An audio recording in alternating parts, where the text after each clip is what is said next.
Alright, what is up, you awesome kissers? This is CistReactZ, guys. Today we are going to be watching the We Solved FNAF, and we're not kidding, by Dual Process Theory. So make sure you guys subscribe to them, hit that like button, and comment down below, and let's get right into this video. When it would like to load. Alright, here we go.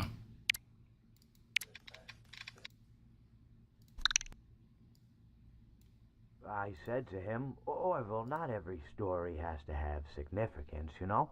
Sometimes a story is just a story. You try to read into every little thing and find meaning in everything anyone says, you'll just drive yourself crazy. I had a friend do it once. What's going on, chat? Make sure you guys smack that like button if you guys want more FNAF. And not only that, but you'll likely end up believing something you shouldn't believe, and thinking something you shouldn't think, or assuming something you shouldn't assume. You know? Was Mr. Hippo trying to warn us? With the release of Help Wanted 2, the new lore introduced in the game raised quite a few more questions than answers. You know, like most FNAF games. But in the little details of the secret ending, crucial parts of the original timeline were given, ones that we believe can help us solve the overly complicated lore of this game series. Hi, I'm Corey. And I'm Connie. And we just solved FNAF. Why the vine boom? Bold words for a first video, Corey. Shut up. I'm aware of what a hefty claim that is. Ever since the second game, fans have been scrambling to attempt to piece together the lore. Every installment may solve a few things, but honestly just adds more questions. Do we know everything? No, we'd be dumb to claim that. Yeah, for instance, we just forgot to put the shadow animatronics here. I don't know what the fuck those are. Yeah. No, seriously, Like, what are not they? only have we uncovered some game-changing details, but revealed long-held fandom beliefs that are, when looking over everything, just plainly Like, not seriously, true. what are they? I also want to clarify something before we start. The point of this video isn't just a FNAF timeline video. Honestly, this video is written around two key points and building everything up else around them. You need to understand one before you understand the other. Or, more likely, you need to believe one before you can believe the other. This video's point is to look all the way back, with a clean slate, which is what we did, and start over from the beginning. Get us all on at least a similar, new page, so that we can continue theorizing in a way that actually makes progress instead of going in circles. First, let's get some disclaimers out of the way.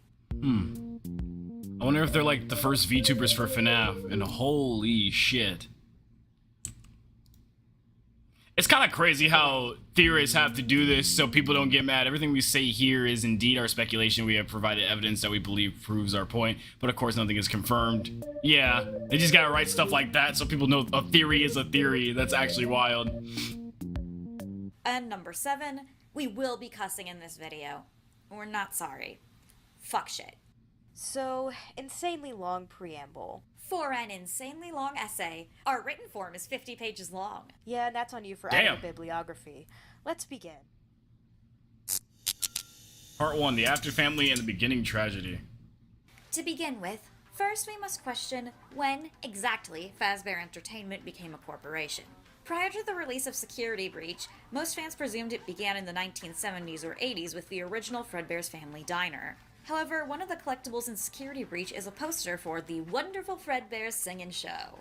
The poster is in black and white, which doesn't mean a whole lot considering the first color printer wouldn't work until 1977.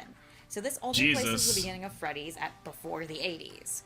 However, we get other I did not important know that information. First, the drawing of Fredbear with pie-cut eyes, which was a popular style mainly in the 20s to 30s. By the time color became popular in animation, actual eyes could be drawn. So possibly this poster is either from that era or invoking nostalgia for the rubber hose days, which would imply something connecting Fredbear to that time period. But specifically, look at the price on the ticket. 50 cents general admission.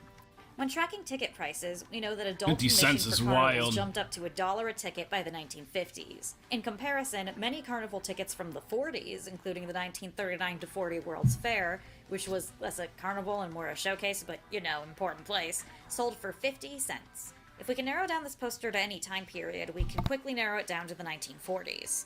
Is this important? No, I just have friends that like dating things. I personally think the brand, being as old as the 40s, is unlikely, that it may be older than Henry and William themselves. Maybe it's just a 30-year cycle thing. Nevertheless, we know at the very least that Fredbear's Family Diner began in the 1970s or early 1980s. Fall Fest, which seems to be connected to Freddy's, has a poster for 1970 in Help Wanted 2, which could state that Fazbear as an idea or corporation started around then, but nevertheless, we know at the very least that Fredbear's Family Diner began in the 1970s or early 1980s. That's The old main as time hell. we see it is in 1983, where it seems to be an established restaurant. Here's where we enter speculation on the owners of the restaurant. We know for a fact that the co-owners of the restaurants, at the time of the missing children incident, were William Afton and Henry. They don't seem to be full owners Like how he of the has franchise, bunny which ears. has a company behind it. But whether they started the franchise and sold it, or simply joined the company to open restaurants, is up to interpretation. Also note, Henry and Charlotte's last name may not be Emily, as the name was found on her grave in the Silver Eyes, and, well, it could have easily been a middle name. In the Ultimate Guide, she's referred to as Charlotte Emily, but he's just referred to as Henry, implying it may not be a shared name. But it does exist as a surname and Interesting. does mean rival, so that's what we got for now. William Afton seems to have been the one running Fredbear's, which Damn, they even looked into the meaning of names, too? worked out because his family lived walking distance from the building. It is very likely that their sister location, Freddy Fazbear's Pizzeria, was also open around the same time as Fredbear's, possibly falling under Henry's jurisdiction. We know this due to the existence of Chica and Foxy toys, merchandise, and television appearances during FNAF 4, despite them not appearing at Fredbear's. Five Nights at Freddy's 3 also references a sister location that was open at the same time as Freddy's, which seems to have closed due to spring lock failures. After learning of an unfortunate incident at the sister location involving multiple and simultaneous spring lock failures, the company has deemed the suit temporarily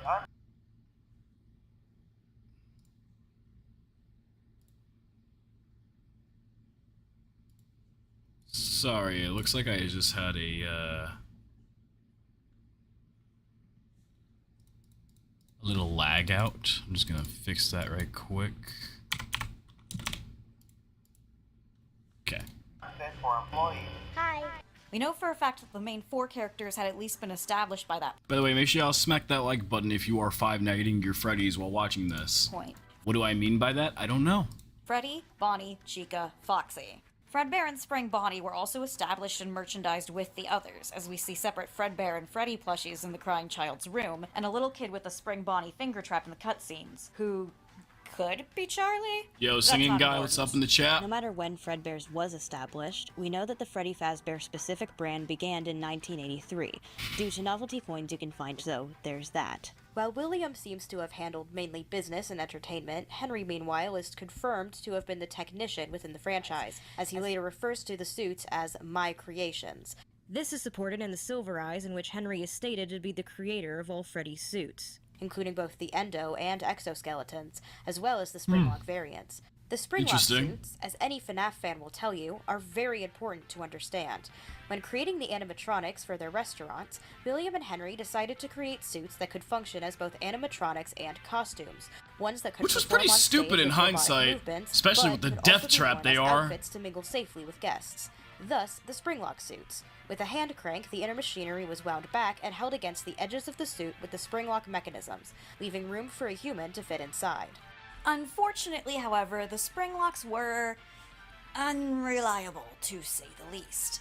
Any wrong movement or introduction of fluids Hey, such as yo, spilled what was water, that? tears, or blood, and the Springlocks would set off, sending the endoskeleton back into place. Like, why were whether those or not suits someone was approved, still bro? inside. This would cause an Literal intense trap. and painful death. While the instructions tell the employees to find somewhere quiet to bleed out, it's actually more likely that the suits would cause more internal than external bleeding. The pieces would still be in place, holding most of the blood in. The instructions really say that, or were they joking? However, its piercing of vital organs and arteries could not be understated.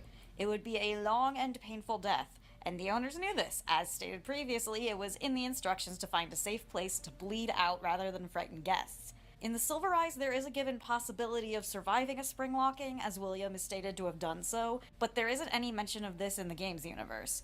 I suppose it could be possible if medical attention was received, but that would require the employee to be found and rescued in a reasonable time frame. Something that would be hard if they went to the back rooms. Yeah. Those back rooms are also important. In the instructions, the safe place to bleed out was noted as the hidden back room in the establishments. Each Freddy's location was given a secret room, accessible to employees but hidden from all maps and inaccessible to free-roaming animatronics. These rooms are where the murders are going to take place, and where Springtrap will be stuck for a long while, so it's also important to keep them in mind.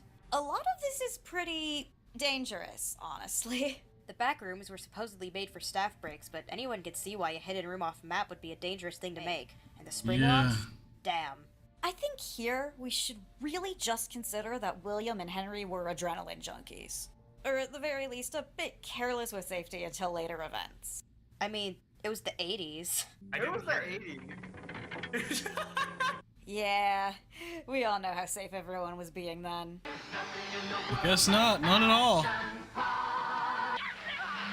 When it's hot out, this is a great place to spend the day with your family. Now, 6 people have died in Action Park? That was one fucked up wiki to put right there. we've discussed Jesus. Fredbears and the likelihood of Freddy's being open at the same time. The other important thing to understand about the co-owners at this point is their families, namely their children. If either had a wife, they're not mentioned or important. Mrs. Emily gets a few mentions in the Silver Eyes as having left following Charlie's death, but no narrative significance outside of that. Mrs. Afton is only implied to exist in Security Breach and only vaguely.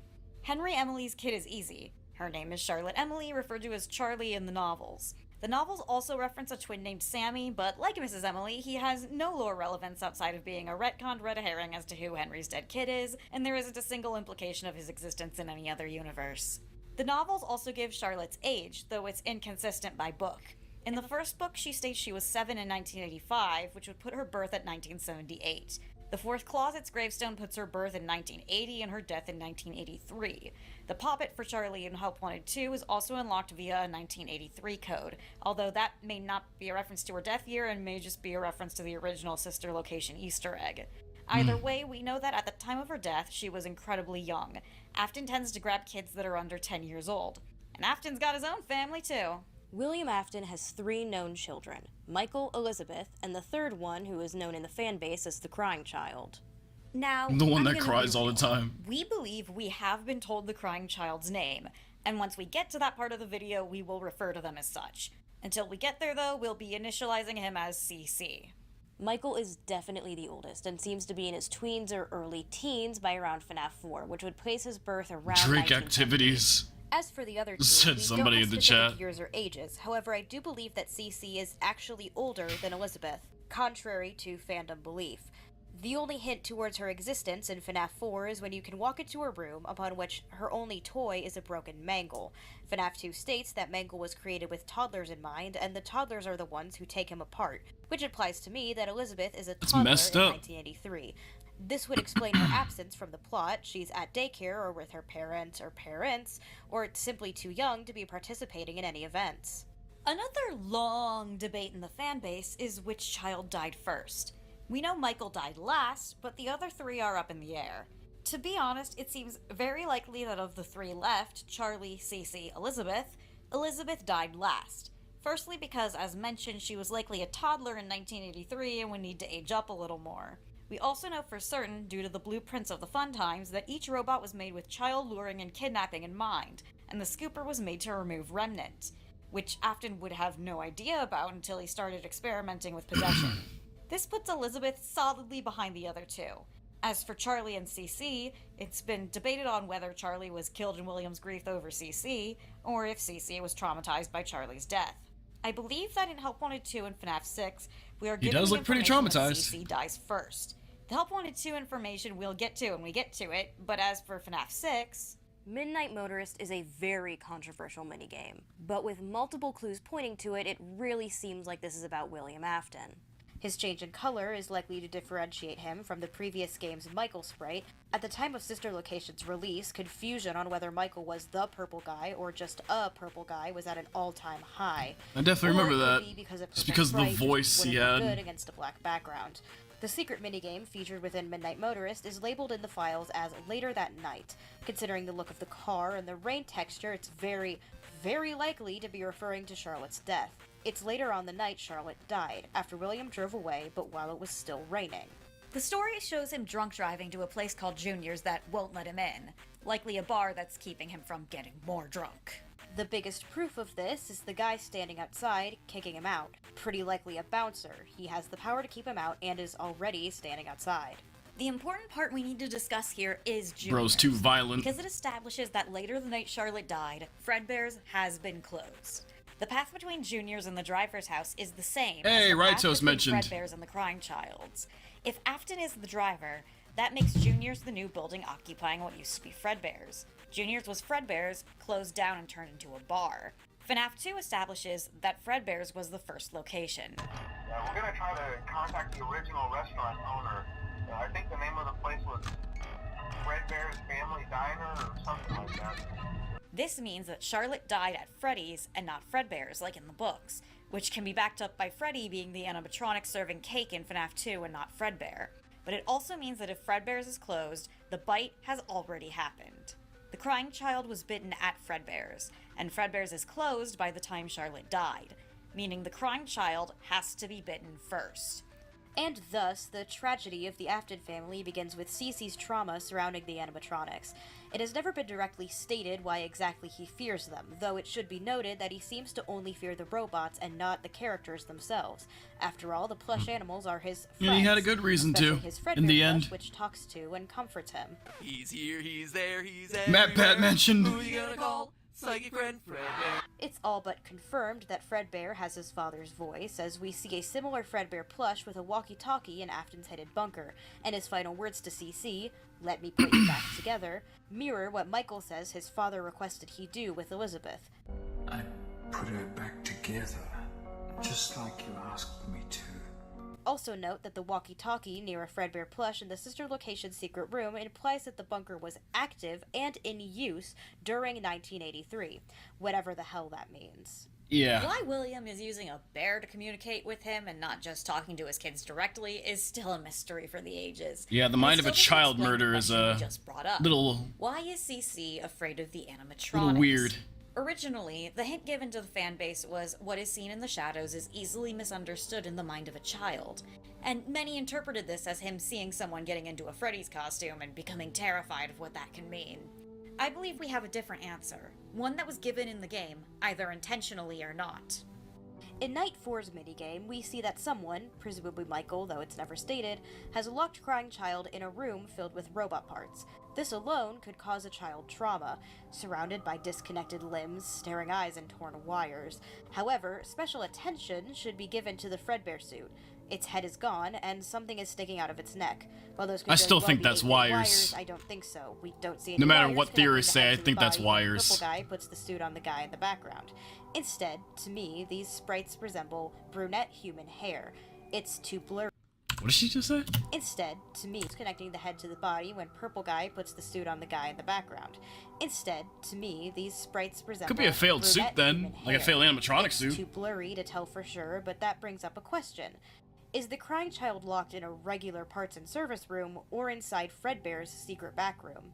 Even if this night isn't in a back room, Secret. we know that CC has a tendency to get locked places, most likely It would by be crazy if Michael, it was a secret though we one. can't rule out that it's by William himself.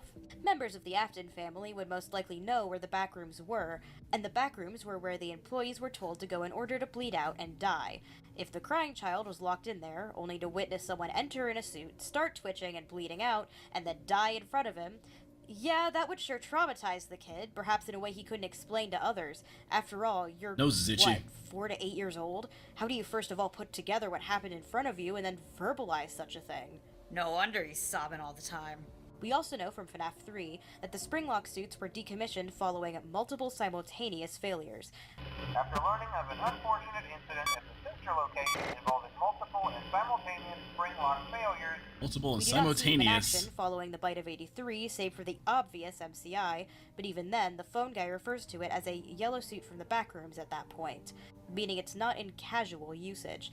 In the third game, he names it as Spring Bonnie, but says specifically that it's not meant to be used, implying that the FNAF 3 phone calls happened during or immediately following the bite. The crying child's death is only one springlock failure, not multiple simultaneous. If it's the last time they're used, what happened before? Perhaps if, in a week or two prior to the bite, someone got springlocked and bled out, it's not exactly simultaneous, but it's close enough that they might have counted it as similar incidents, and multiple instances in a short period of time would be concerning enough to shut down the suits entirely. Speaking of the bite of 83, we should probably get to that. Still terrified of the animatronics and potentially having nightmares of them coming to kill him, we'll get to that, Cece now hates going to Fredbear's and seeing the robots, preferring to cry under the table rather than face them. This is unfortunate for him as it's a family business and he's there a lot. In the week leading up to his birthday party set at Fredbear's, he's barely able to function, shown in at least one incident collapsing on the ground and having a breakdown when faced with an animatronic suit. It should also be noted that during this time, neither Cece nor any of the other children appear to be going to school. This could place Cece's birthday and the bite at some time in the summer, or during an autumn or spring break. As we'll discuss later, the missing child incident, or at least the end of it, is stated to happen on June 26, although the year is unspecified. This is something we should keep in mind when we get there. Michael, as a teenage older brother going through his angsty phase, is not at all sympathetic to his brother's plights. Instead, he prefers to aggressively bully him, mainly via jump scares while wearing a Foxy mask, and presumably locking him into— You know, when I'm watching all that gameplay over again of him just coming out of the bed, him coming behind the TV, bro, Mike had to have been the #1 opposition for this child, bro. Like, how do you wait all that time under his bed, all that time behind the TV? Like, do you have nothing else to do in the summer? Like, Jesus. room so he doesn't have to deal with him. We also know that at one point he literally goes home without the crying child, leaving him at the place he hates the most. Cece doesn't seem very popular outside of his family either. While we see a few kids neutral towards him, asking him to play or simply talking to him, others are antagonistic immediately. It's at this point I want to talk about William's actions. Quick trigger warning for discussion of child abuse for the next 2 minutes, but right now we've got William supposedly communicating through the Fredbear plush rather than actually, parenting his kids. While I can't speak on whether this was intentional at this point in the timeline, William is, at least through inaction, encouraging infighting among his sons. He doesn't seem to punish Michael for abandoning his brother, locking him in rooms, and scaring him to tears. The Well, it's not like the plush's kid's words gonna aren't even snitch. comforting. It's just, oh, your brother's coming. Did your brother do something again? Get jump scared to build character. The reason I bring this up is that Get now jump let's scared talk to about build common abuse character. tactics. That was good. Fun!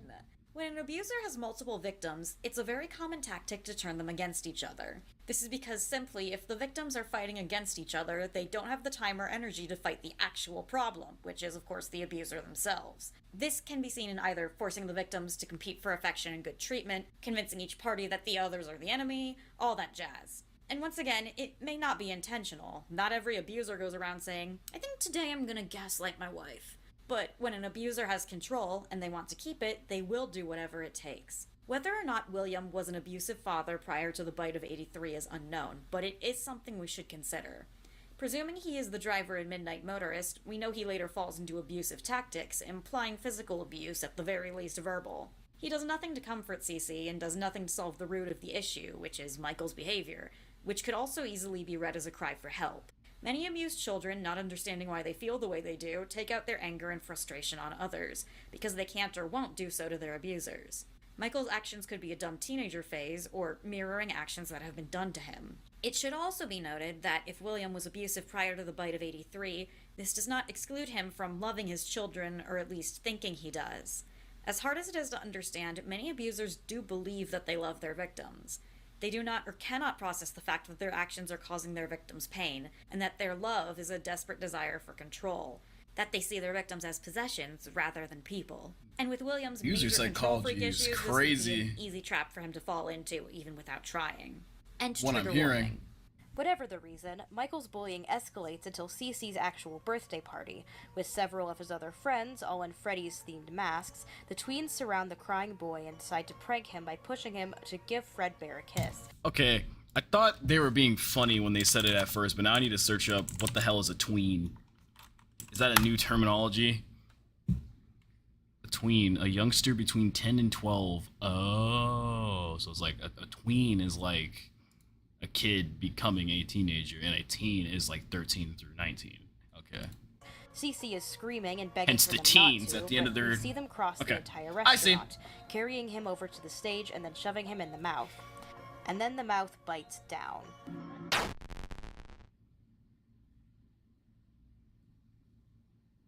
Enter We see the Markiplier. bullies stop, staring in shock and horror, and the crying child stops moving.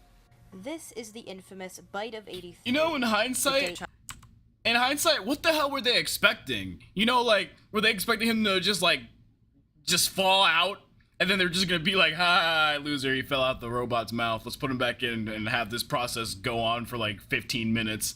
Like, of course the robot that's going up and down with his jaw is gonna crush his damn skull. You murderers. We see the bullies stop, staring in shock and horror, and the crying child stops Bros are moving. not pranksters. This is the infamous bite of 83. The date Is that the known bite to of be an 87? advertisement for Freddy and Friends on CC's television, and the code to see the FNAF 4 cameras in sister location. And it is what kills the crying child.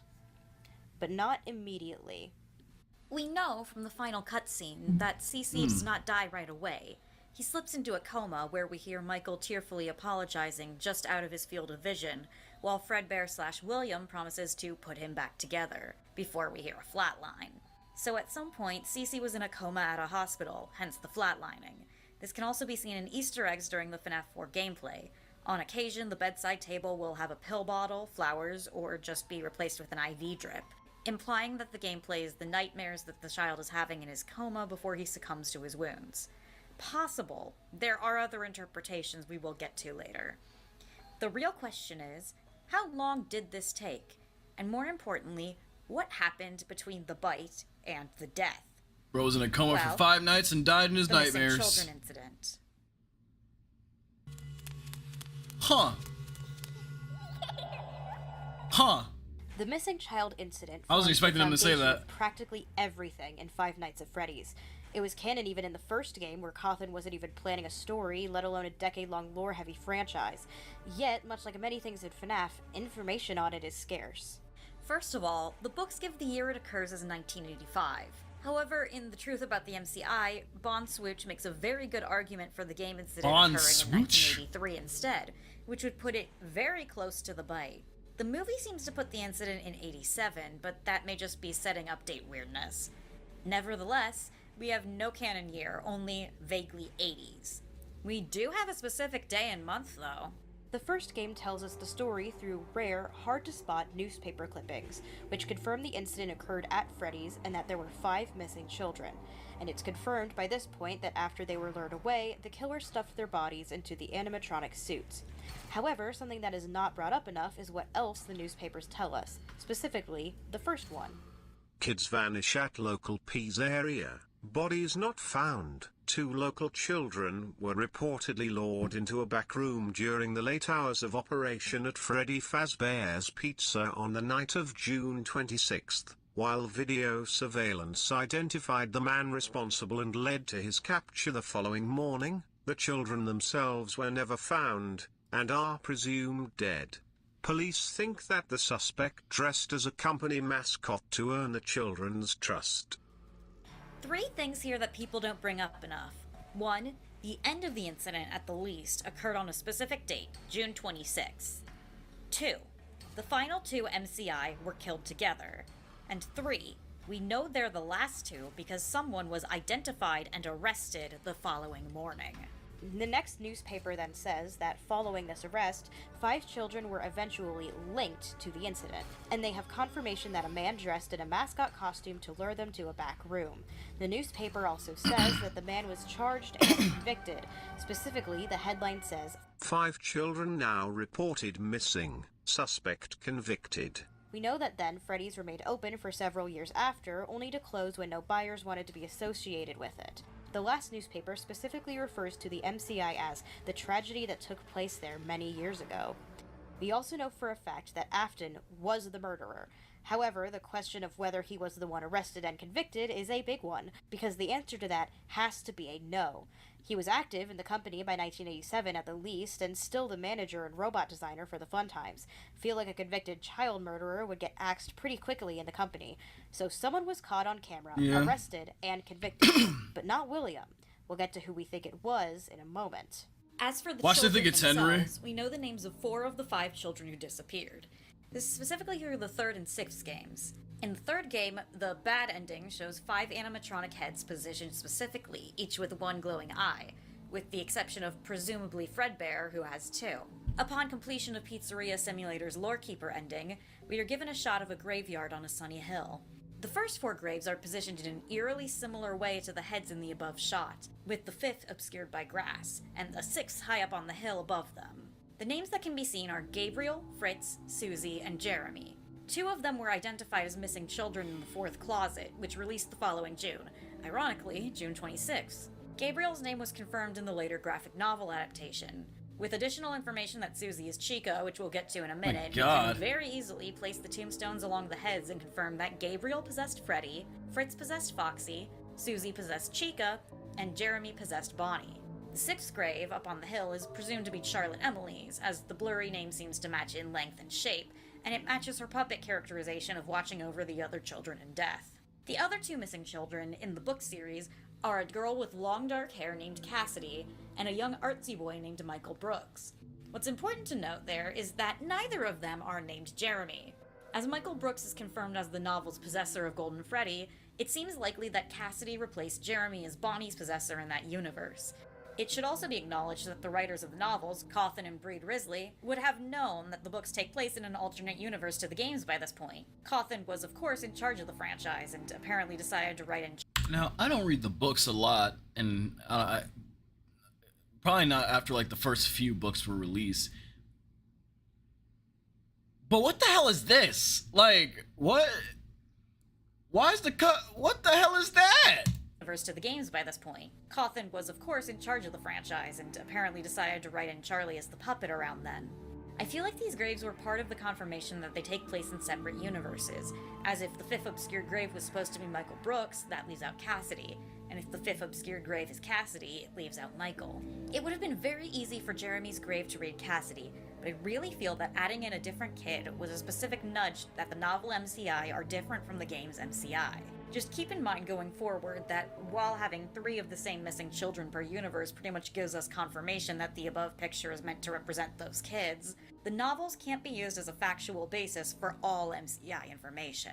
We don't know a lot about the missing boys, but we actually have a lot of information on Susie. For instance, in Ultimate Custom Night, a glitching withered Chica will claim, "I was the first. Chica was just snitching in UCN. This combined with her gravestone being first in Help Wanted 2, Chica said, "I'll tell you everything. I've seen it all." Children. Then we actually see her abduction earlier in Pizzeria Simulator. The game Fruity Maze, when it lights up, shows the reflection of a young blonde girl in a purple dress excitedly This game was so hard. As she continues playing, though, more fruit is replaced with the sprite of a dead dog, and music starts being replaced by the sound effects of a car collision, as her reflection gets more upset. When the 3rd game is completed or lost, we see Spring Bonnie hovering behind her, and the text, "He's not really dead. He is over here. Follow me." With this, a story emerges. Susie's dog had previously been hit by a car and killed, and William used this information to lure her to the back room where she became his first victim. We have similar cross-continuity confirmation that this is Susie via the 4th Closet graphic novel, where she is depicted as looking exactly the same. In the original book as well, she mentions that Bonnie helped her find her puppy, so this is as confirmed as it gets that it's Susie. Susie also gets characterization in the Fazbear Fright series, though interestingly in that she is given a complete... gets her find her puppy the same. In the original book as well, she mentions that Bonnie... Susie also gets characterization in the Fazbear Fright series, though interestingly in that she is given a completely different physical appearance, with long brown hair and brown eyes, a completely different outfit, and no mention of a dog. Though the game Susie descriptor matches up quite a bit with the doll she and her sister share, Gretchen. That is pretty weird, though from interviews with the co-authors we can gather that a lot of the contradictions to canon were based on a lack of information given to them. In the Fazbear Frights universe, Susie is still a missing child, and specifically the one connected to Chica, so we can consider this another cross-continuity confirmation. Susie is the only universal constant, apparently. Following Susie would have come the other children, and only recently have we been given a definitive order. In Help Wanted 2, when the player reaches the end of Princess Quest 4, they encounter the graves of all the children of the Happiest Day. Only by lighting them in the puzzle's correct order can the secret Bonnie mask be located. This parallels the original Princess Quest games, in which you have to do the same thing in order to release Glitch Trap, but the developers of Help Wanted 2 specifically chose to put the missing children's poppets here, identifying these graves as theirs. This really implies that the grave order is the death order, and with Susie as the first, that gives us an order: Chica Susie, Foxy Fritz, Freddy Gabriel, Bonnie Jeremy, Golden Freddy, and Puppet Charlie.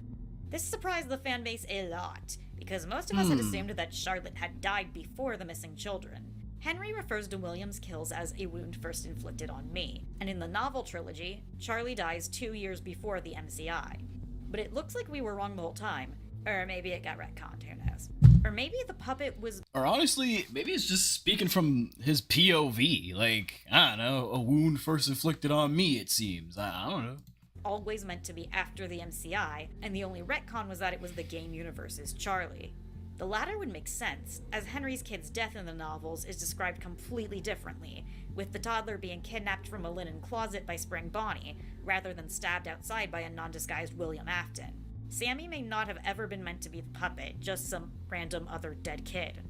Charlie dying last also explains why the children are already dead for Give Gifts Give Life, when she arrives to give them the masks, and why she stuck around in the first place, which will be discussed more in a later section. But I'm sure you all noticed something interesting. When naming off kids for the gravestones, Connie didn't name Golden Freddy, did she? And many of you will be saying, but we have a name.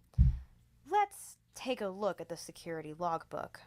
Released just a few weeks after Pizzeria Simulator, the Five Nights at Freddy's security survival logbook is mostly a little puzzle collection, but holds some very important lore information. Firstly, it practically confirms that Michael Afton is the same character as Mike Smith, the first game's security guard. The sticky notes in the survival logbook is insane. Theorists are tryhards, and I mean that in a nice way. They are awesome at what they do. I love them. But it's just really funny how they got like sticky notes in here. They probably be pulling out their hair every day thinking about like, what the hell does this page mean? He writes his name as Mike in the logbook, meaning he's a security guard named Mike, but he references enough specific sister location stuff to make it clear it's Michael Afton, namely The Immortal and the Restless, Exotic Butters, and Casual Bongos. The second thing it confirms is a certain name. Throughout the book, there are two spirits that seem to be communicating with each other, one through faded text, scribbling notes in the margins of the pages, and another by altering the pre-existing text into their responses. Sorry about that. We will call these spirits Faded and Altered for now. The thing is, we know for a fact that Altered is the crying child. Faded frequently asks if they recognize drawings of the crying child's toys and references his party specifically. Altered's responses, namely the party was for me, line up with the questions and show that the second spirit is indeed our CC. As to who Faded is, well, on several pages Faded wrote the phrase, "my name." One of these is specifically on a gravestone, and with the book's close release to FNAF 6, it was immediately supposed that this was revealing the name on the 5th gravestone. On each of the My Name pages, the page's numbers, or other numbers should the page number be obscured, are incorrect. Upon collecting all of them and going to the word search, the numbers can be used as coordinates to locate letters, which spell out very clearly Cassidy. Is why. So, that comes Taco. up with the name Cassidy. Cassidy. So, the hidden code of this book is a name, and its name is Cassidy. Remember that, guys. Other phrases hidden in the word search, which are not supposed to be there, are "it's me," "who are you," and "what is your name?"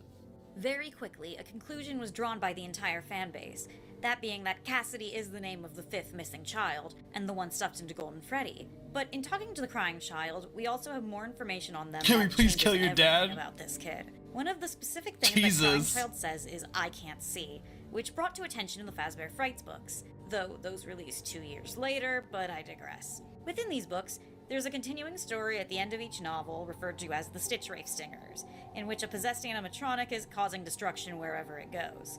This is meant to tie together multiple Fright stories, but the important thing to the Cassidy interpretation is the CistReactZ itself. Within the CistReactZ are 2 children's souls, Jake and Andrew. While Jake died of a brain tumor, Andrew is a vengeful victim of William Afton. He is very specifically the vengeful spirit of the Fright fucking stab universe, me? made Think about your explicit in the kneecaps, Manual asshole. 1280, where he is keeping Afton in an eternal nightmare despite attempts to either revive or kill him, solely to make him suffer. This, of course, brings to mind the vengeful spirit of Ultimate Custom Night, who will be discussed in more detail in the Ultimate Custom Night section. But we know the vengeful spirit is a victim of Afton, keeping him in an eternal torment. Now, it's not Andrew in the games.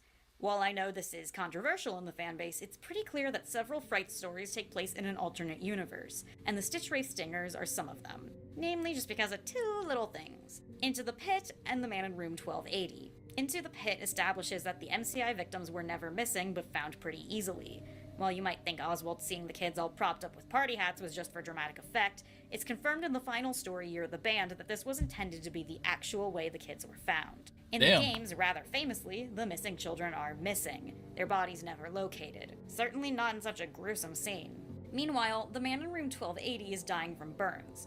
Of course, Scraptrap was in the FNAF 6 fire, but he was long dead by that point. William Afton died Also of missing a spring-lock fucking failure in arm. the back room in the 90s. Why did I feel like so much hateful energy from the missing a fucking arm? Long dead by that point. William Afton died of a spring-lock failure in a hidden back room in the 90s, and then was trapped there without food or water for potentially decades. The fire isn't what killed him. He would already be dead by the time the fire got to him. Ultimate Custom Night in the games is hell rather than the Nightmare of Frights.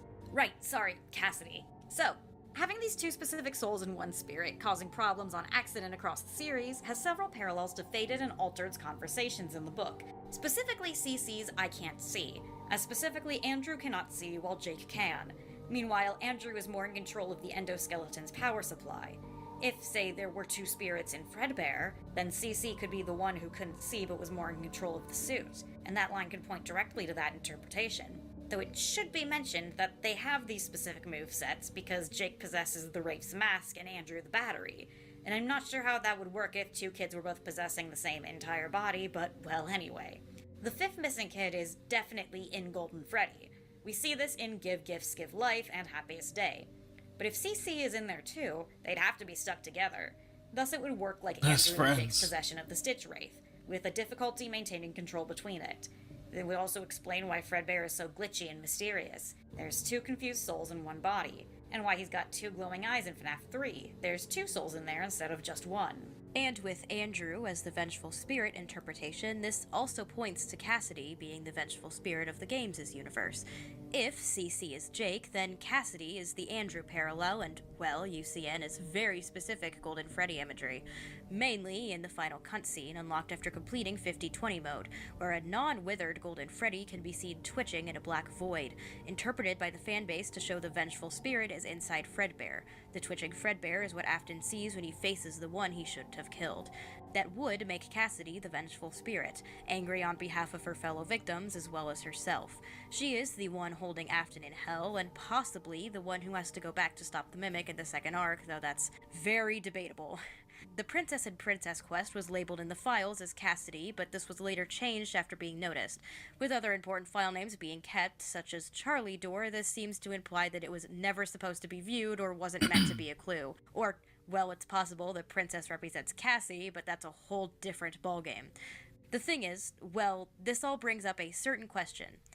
Why Cassidy? Why is she the one William shouldn't have killed?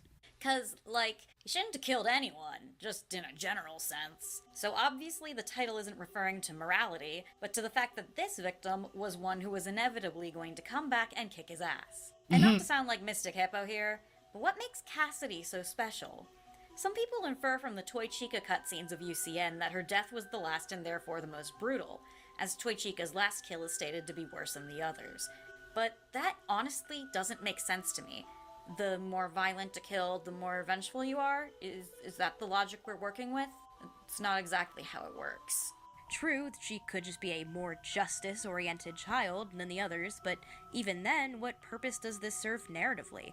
Why is random kid number 5 the big good who gets to hold Afton in a torture chamber? The missing kids, as you can infer by the fact they barely have names, are more plot devices than characters in their own right.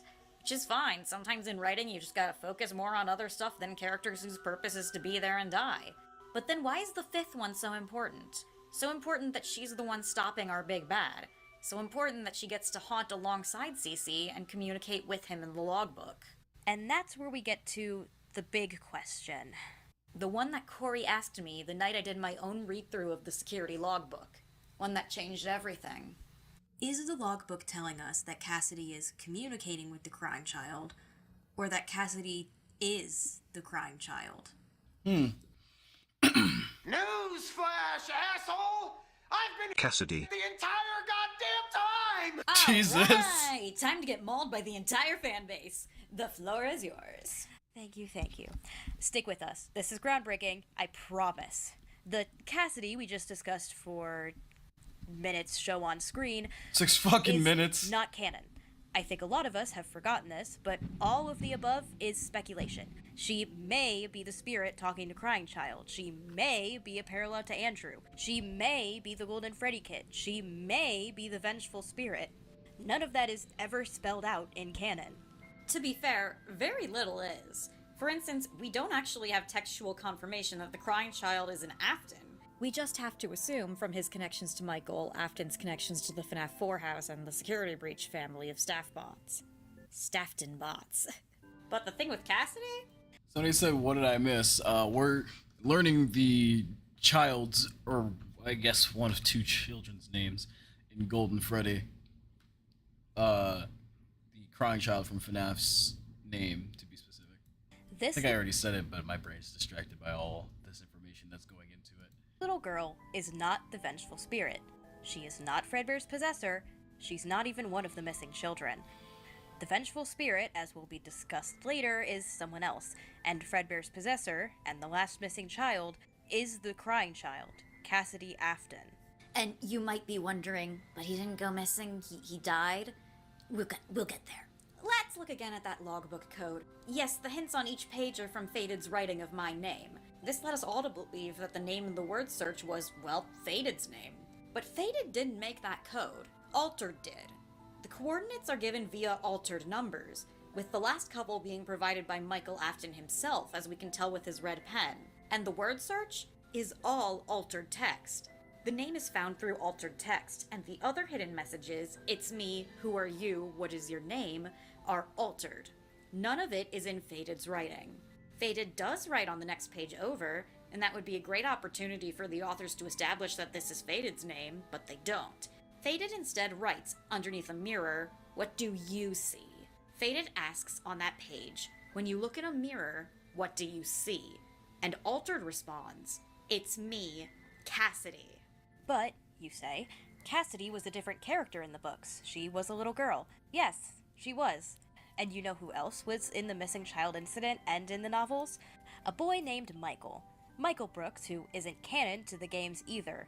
Instead, Michael is William Afton's son, and so is Cassidy. Neither Michael nor the crying child are canon in the novels, with Elizabeth appearing to be the only Afton kid in the trilogy, so their names were repurposed for the missing children. Michael Brooks and Book Cassidy are not the children who died in the games. Instead, they have the names of the missing Afton children in the narrative, Michael and Cassidy Afton. Jeremy, being a missing child named in the games and not the books, when they were written around the same time, was cluing us to look at the names of the 2 who didn't appear in that image. Not to mention that the Fazbear Frights parallel argument doesn't work. Jake and Andrew have specific sight and touch powers because of their placement in the body. So I can't see having a point towards CC having less control than Cassidy is, as we say in Fazbear Frights, Stinger moot. Also note that the CistReactZ doesn't speak until it's only Jake in there. The only other time in these books we see 2 souls possess one animatronic, Rosie Porkchop in Together Forever, the animatronic very conspicuously uses plural pronouns to refer to themselves, your ladies in waiting. Which is interesting seeing as Golden Freddy's only and very iconic line is in the singular. It's me. Not us. Just me. As for the two spirits in game, the other glowing eye and Fredbear, that's not Cassidy. That's Charlie. Again, stick with us for a sec. Think about the Happiest Day minigame. We see 6 spirits there, the 5 missing kids and Charlie, and when the game is completed, all 6 lights go out.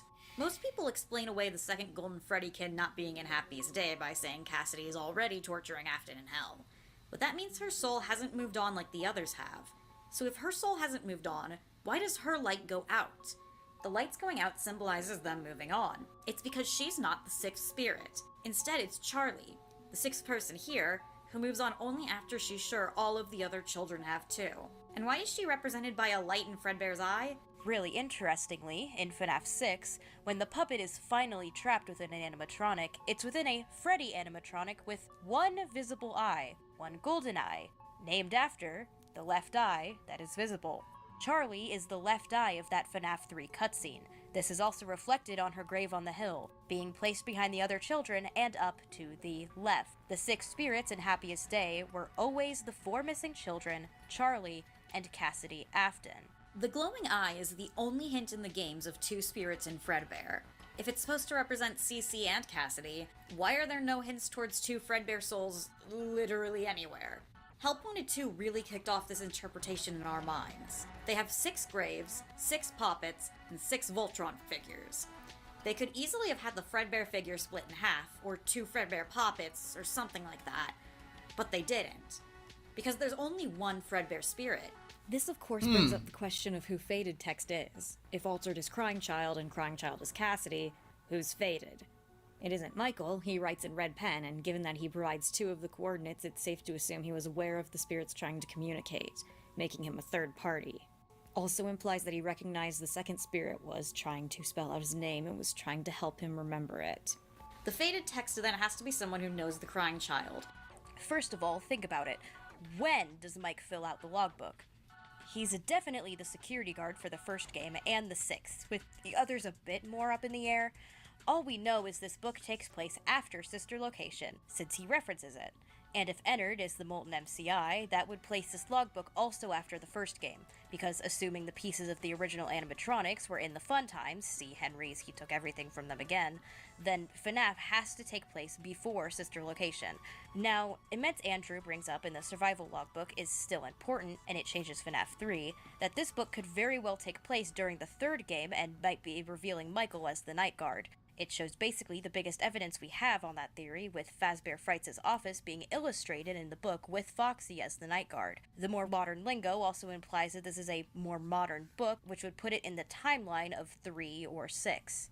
FNAF 6, meanwhile, has a decent basis as well. This would tie into their close release dates and adds a bit more context to Michael drawing his own gravestone when asked where he will be in a year, since he knew where this restaurant would end up. So then, what does that leave us?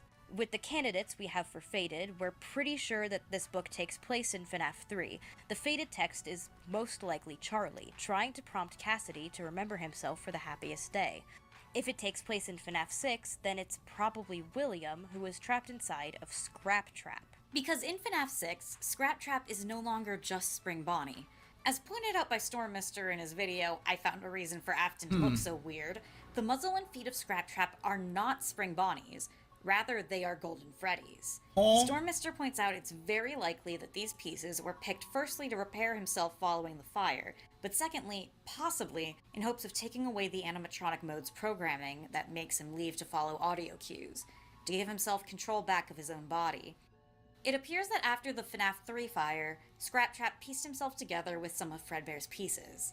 And as we know from the fun times, moving the metal moves the remnant. When ripping apart Golden Freddy, whatever spirit was inside was put into Scrap Trap. And Scrap Trap may or may not have ever realized that. There's something else too. Scrap Trap would have known where Golden Freddy was at this time, because we were also God, and no shade towards these theorists, but I can see why people were saying like, "Wow" to this theory. Holy shit! So many different spirits everywhere. Told where Golden Freddy was, and didn't realize.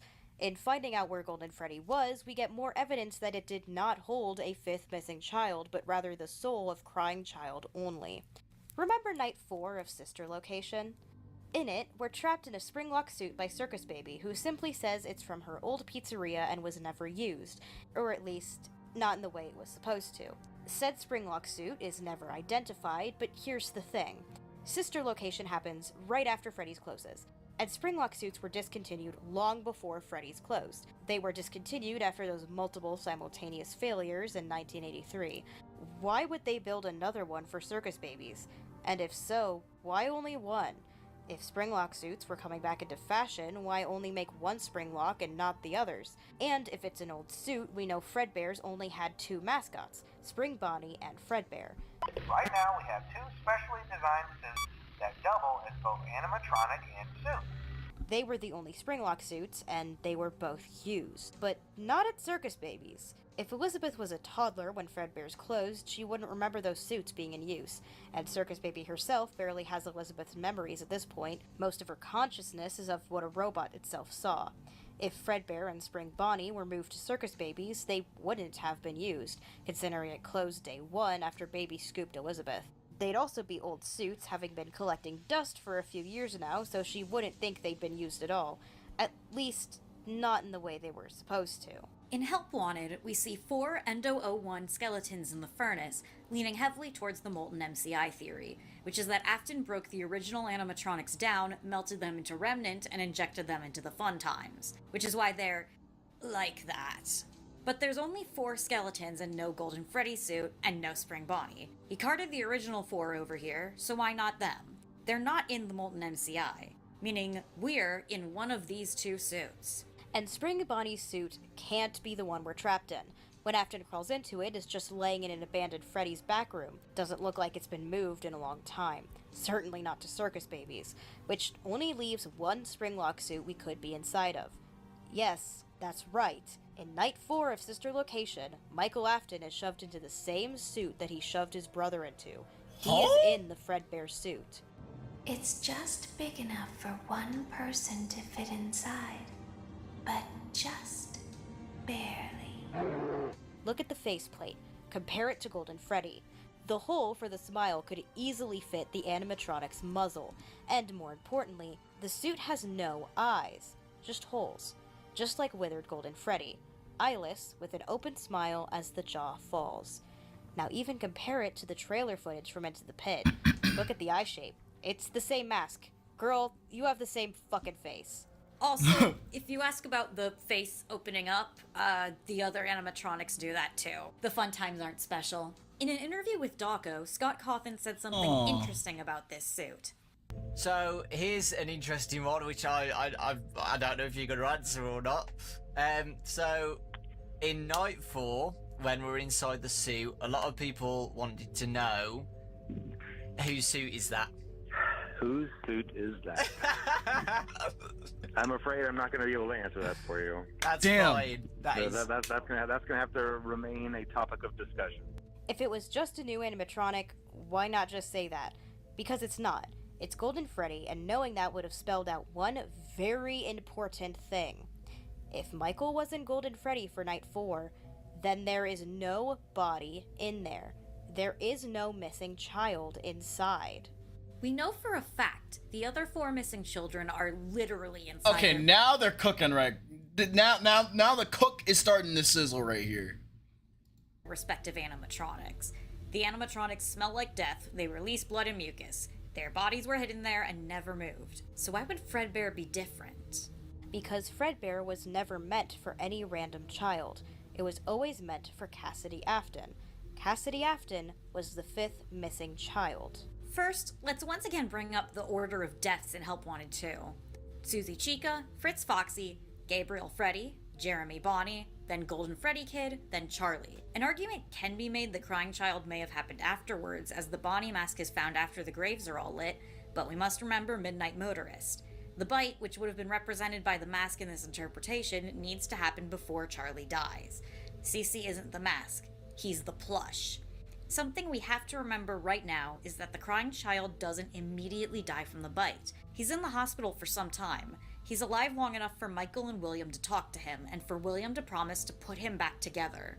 We think that William took his son out of the hospital. either pulled a parent card and said he needs to be. Random note, but we recently looked up what happens if you lose your frontal lobe brief. I don't know. Oh shit. I don't know why that's funny. Oh, just leave it to FNAF theorists to have to casually type this shit. It turns out that they do send you home, like, really quickly because family and familiar environments are essential to recovery period. Also, if you lose the entire frontal lobe, you get very paralyzed. So it's possible that Cassidy was out of coma, but unable to move on his own. So yeah, he could have been just, like, removed from the hospital naturally. Wish we'd known that during one of our recording sessions, but that's like really good info. But also IVR? Probably IVR? IVR, probably nobody actually thought of this and we're just overthinking it, like everything we do. But I don't know, I mean, maybe that could be why he's dreaming of home, you know? It kind of helps the theory if he was never missing, right? Like, you know, you lost your frontal lobe, maybe you see flashes before you go to sleep and into a coma, and you see that you're being put in your room and there's an IV bag and there's a thing of flowers next to it, which they're probably gonna say. At home to recover, or maybe he just smuggled him out. Maybe he did that at the beginning and shoved him in that nice little underground bunker with all his toys in it. Or maybe he does this on the last night. We're not entirely sure. It's not really that important. What we are sure about is that while CC is in his fun little coma, William starts killing. Because he's practicing, learning how to put them back together. In Tales from the Pizzaplex, it's shown that the material of Remnant, at least the owner's own, has healing properties. If he knew or was discovering this, maybe that's what he was. Has healing properties. It's shown that the material of Remnant, at least the owner's own, has healing properties. If he knew or was discovering this, maybe that's what he was after. After shoving Susie I need to read the books. to hide her, Chica starts acting strange. While Susie isn't fully possessing the suit, it's still being a bit erratic, twitching at random intervals. Perhaps her agony is already inside of it, keeping her pain inside while her remnant wanders. As seen in Fazbear Frights, when Susie wanders her home all day, then disappears with the spirit of Chica at night. But Chica's still acting weird. So William tries the same thing with Foxy. Kill a kid, shove them inside. Henry has set up a safeguard, a security puppet to make sure children don't leave the area, and specifically to make sure his own daughter, Charlotte, is safe. After one disappearance, you can't have any more, can you? But his flaw here is thinking that someone is luring the children out of the location. William is working on the inside. He kills Fritz. He's starting to figure out that the remnant of dead souls may be able to attach itself to metal. Or maybe the suits are just acting weird because there are bodies inside of them clunking up the motors. He's gotta try again. Only this time, now that the puppet didn't work, we have cameras. The final night, he lures Gabriel and Jeremy together. The last two to go were Freddy and Bonnie, which tracks. In every game, in every restaurant, it's you and me together forever and ever. Of course they died together. And when he killed them, either he thought he'd figured it out or realized he'd been caught on camera and was running out of time. When we look at Fredbear's twitching cutscene in UCN, the soundtrack titles the scene Void. Pay attention to the way this bitch moves. First off, it's an undamaged Fredbear. It's not Golden Freddy yet, and it's far from withered. It's a Fredbear in its prime. You know where else we see this twitching? In the original trailer for Five Nights at Freddy's 3 with Springtrap. Showing possession, right? Perhaps. You know what else it may be showing? Let's look at a very specific instance in the books. In Fazbear Frights 1:35 a.m., in the short The New Kid, when Kelsey gets into the Golden Freddy suit and gets spring-locked. And the sound wasn't the bad part. It was bad, yes, but the bad part, the really, really bad part, was the way the suit started jerking in a spastic, horrific dance. It looked like the moth-eaten, mildew-blotched gold bear was convulsing, but it wasn't the bear. Devon knew it wasn't the bear. It was Kelsey. What did I do? Look at it. It's still moving. He's still alive. We have to get him out of there. Devon glanced at the suit. It kind of pulsed, like it was a large, bloody heart getting in its last beats. This shot isn't just showing that the suit is possessed. The other suits are possessed, but don't twitch like this, because they're not springlock suits.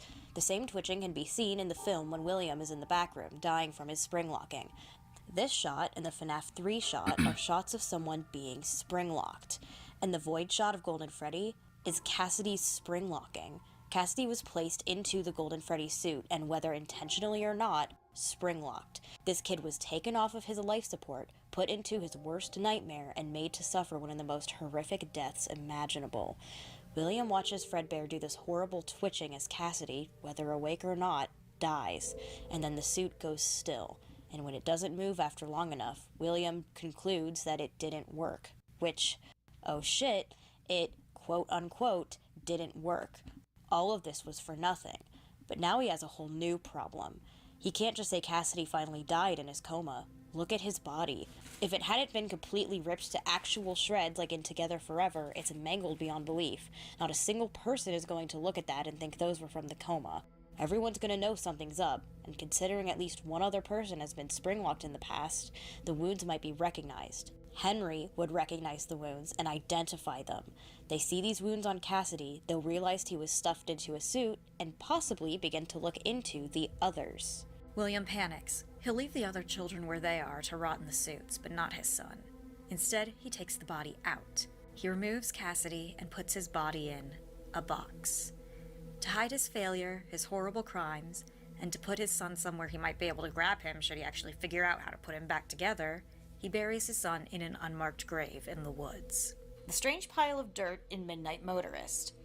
The next day, then, the police search the Freddy's security cameras for Gabriel and Jeremy. They see them being lured away by someone in a spring Bonnie suit, and come to one conclusion. It has to be one of the owners. Now that the springlock suits are decommissioned, they're the only two who would know where the suits are and how to use them. But when they get to William, Someone asked how long this was. It's 2 hours and 16 minutes long, but I've watched 59 minutes of it. Tells him that not only was he definitely totally home all night, but his son is missing too. His son, who was sick and dying, disappeared, or got kidnapped. How awful, how tragic. And so, who gets arrested? Henry. Someone was arrested the night after the final 2 MCI went missing, and was later connected to the 5 disappearances. Obviously, Fritz and Susie were tied in, but the 5th kid was William covering his own ass. He let Cassidy slip into the missing child incident, hiding not only the fact that he knew where Cassidy's body was, but that he himself was the killer. He can't be the murderer now that he's a victim himself. He's one of the grieving family members of a lost child. So, Henry, the only other person who can operate the springlock suits, is arrested. And convicted. Don't forget, the second newspaper in FNAF says that the suspect was convicted. As we stated before, it couldn't have been William, who still had control of the franchise in the years following the incident. But Henry? Not only would he be just as suspicious as William once they knew about the springlock suit, Henry disappears from the game's storyline until FNAF 6. He disappears for roughly 30 to 40 years, depending on when FNAF 3 takes place and when the MCI would have happened. It's not because he just left. He was arrested, convicted, and imprisoned. Henry unwillingly took the fall for William in the missing children incident. And following his arrest, what happens? His daughter is shunned by the other kids, whether they exactly know or... It's crazy that he survived jail. Like, the other prisoners gotta know what you're in for, and I'm pretty sure there's prisoners out there that will beat the living shit out of you if they hear, or probably kill you. Probably hear that you're in for kitty murder. So that it's crazy how he survived jail if he went down like how they're saying they did. Give me a second, chat. I need to go process this information on the toilet. So what I'm gonna have chat do while I go pee for literally like probably 2 seconds is just think, you know, just think about Five Nights at Freddy's. Like just think about it.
Alright, chat, I have returned from the bathroom facilities.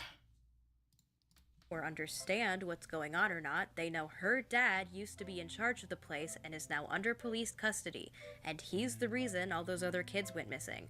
So they bully her, and one fateful night, lock her outside.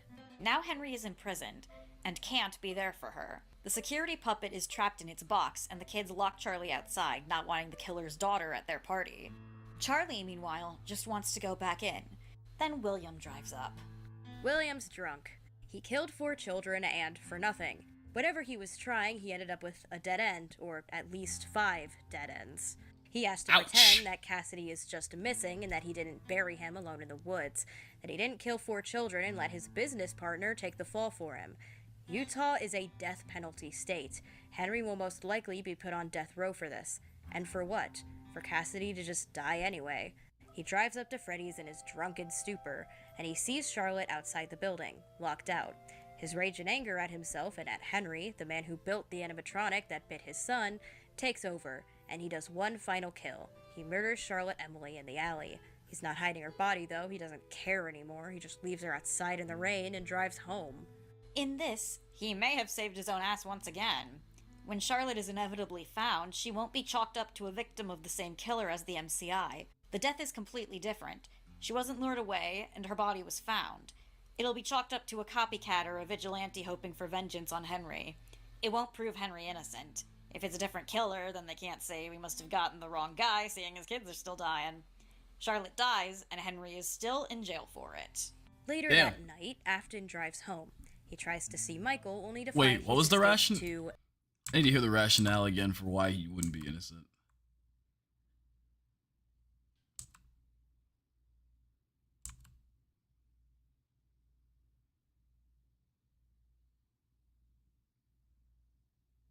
The MCI. The death is completely different.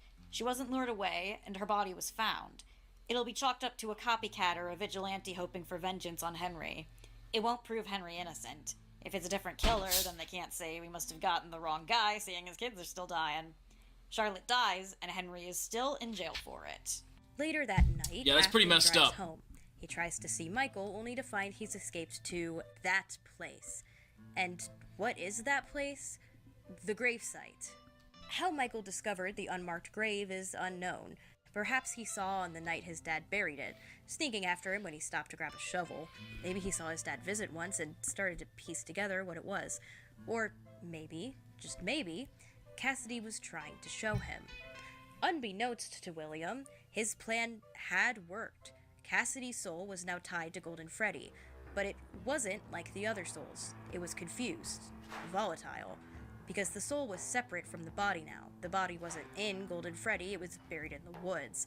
Golden Freddy appears outside of Michael's window and beckons him to find him. It's not the actual suit though, it's physical enough to leave prints, but the suit itself doesn't move.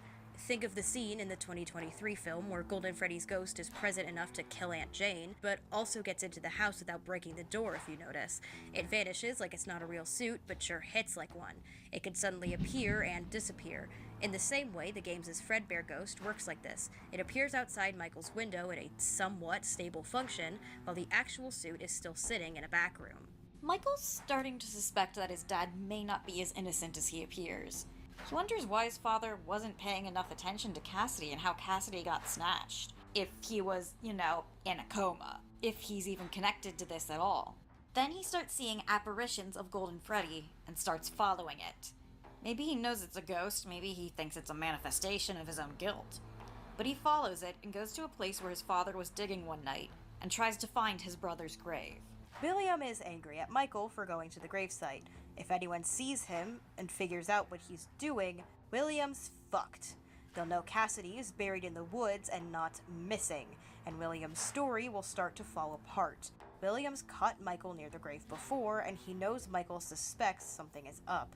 So, knowing Michael ran off to that place again, he vows that he's going to regret it. He's going to regret digging into his father's sins. The box holding Michael's brother? Left forgotten. For now. As for Michael, well... Let's talk about the nightmare gas! You ever get so tired you start seeing spiders? Me after 17. Cass rips and starts seeing the Hat Bear. The Who? Oh, this is not a safe place suddenly. What the fuck? I know that song. That's copyright. Phobia. We see a young boy trapped in a makeshift house, made to appear realistic via hallucinogenic gas being pumped into the room day in and day out. He believes himself to be reliving the same day over and over, not processing the repetition. At night, he has horrifying encounters with the nightmare animatronics, but upon the gas being diluted, he realizes the house is bare bones. The animatronics are just puppets, and he's been here for far longer than he knew. He was kidnapped and put into an experiment on fear, which automated itself after being abandoned. Damn. He realizes that he is in a hidden area of the sister location bunker, and after trying to call for help, hears a tape of likely Afton convincing him to turn the gas back on and go back to his delusion.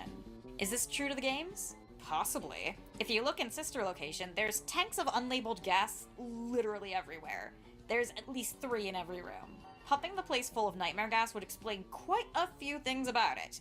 And the nightmare gas experiments explain the connection between the FNAF 4 house and sister location, as seen in the latter game's custom night, as well as the fact the FNAF 4 house does not match up with the crying child's house as seen in the cutscenes. When looking at the contents of the scooping room in Ruin, which may or may not be the same room, it's debatable, but it was definitely heavily inspired at the least, you could find several cans of nitrous oxide, which is being actively pumped into the room. Nitrous oxide is indeed a hallucinogen, which can make you disassociate and, in rare cases, cause out-of-body experiences and delusions. The fuck? So the nightmare gas could just be nitrogen, but there is one caveat that it works mainly as a sedative and laughing gas, which would make someone calmer and less prone to nightmares. It's literally used to induce euphoria, which is the opposite purpose of the nightmare gas, which makes it highly unlikely that it alone is our gas. It could be used in the nightmare gas formula or machinery, but it's definitely not the sole culprit. There are many, many other uses though, which will actually be discussed later. That being said, a certain amount of these stories could be seen as equivalencies more than fact. Similar to Candy Cadet stories, more of them as a different possibility in a different universe. Things are ever so slightly off to show that this isn't the same one as the games or the novels. Things are swapped out and changed. It very well could be the nightmare gas was this kind of swap, while our nightmare animatronics are the ones with the novels' series illusion discs that people have claimed to see on their endoskeletons.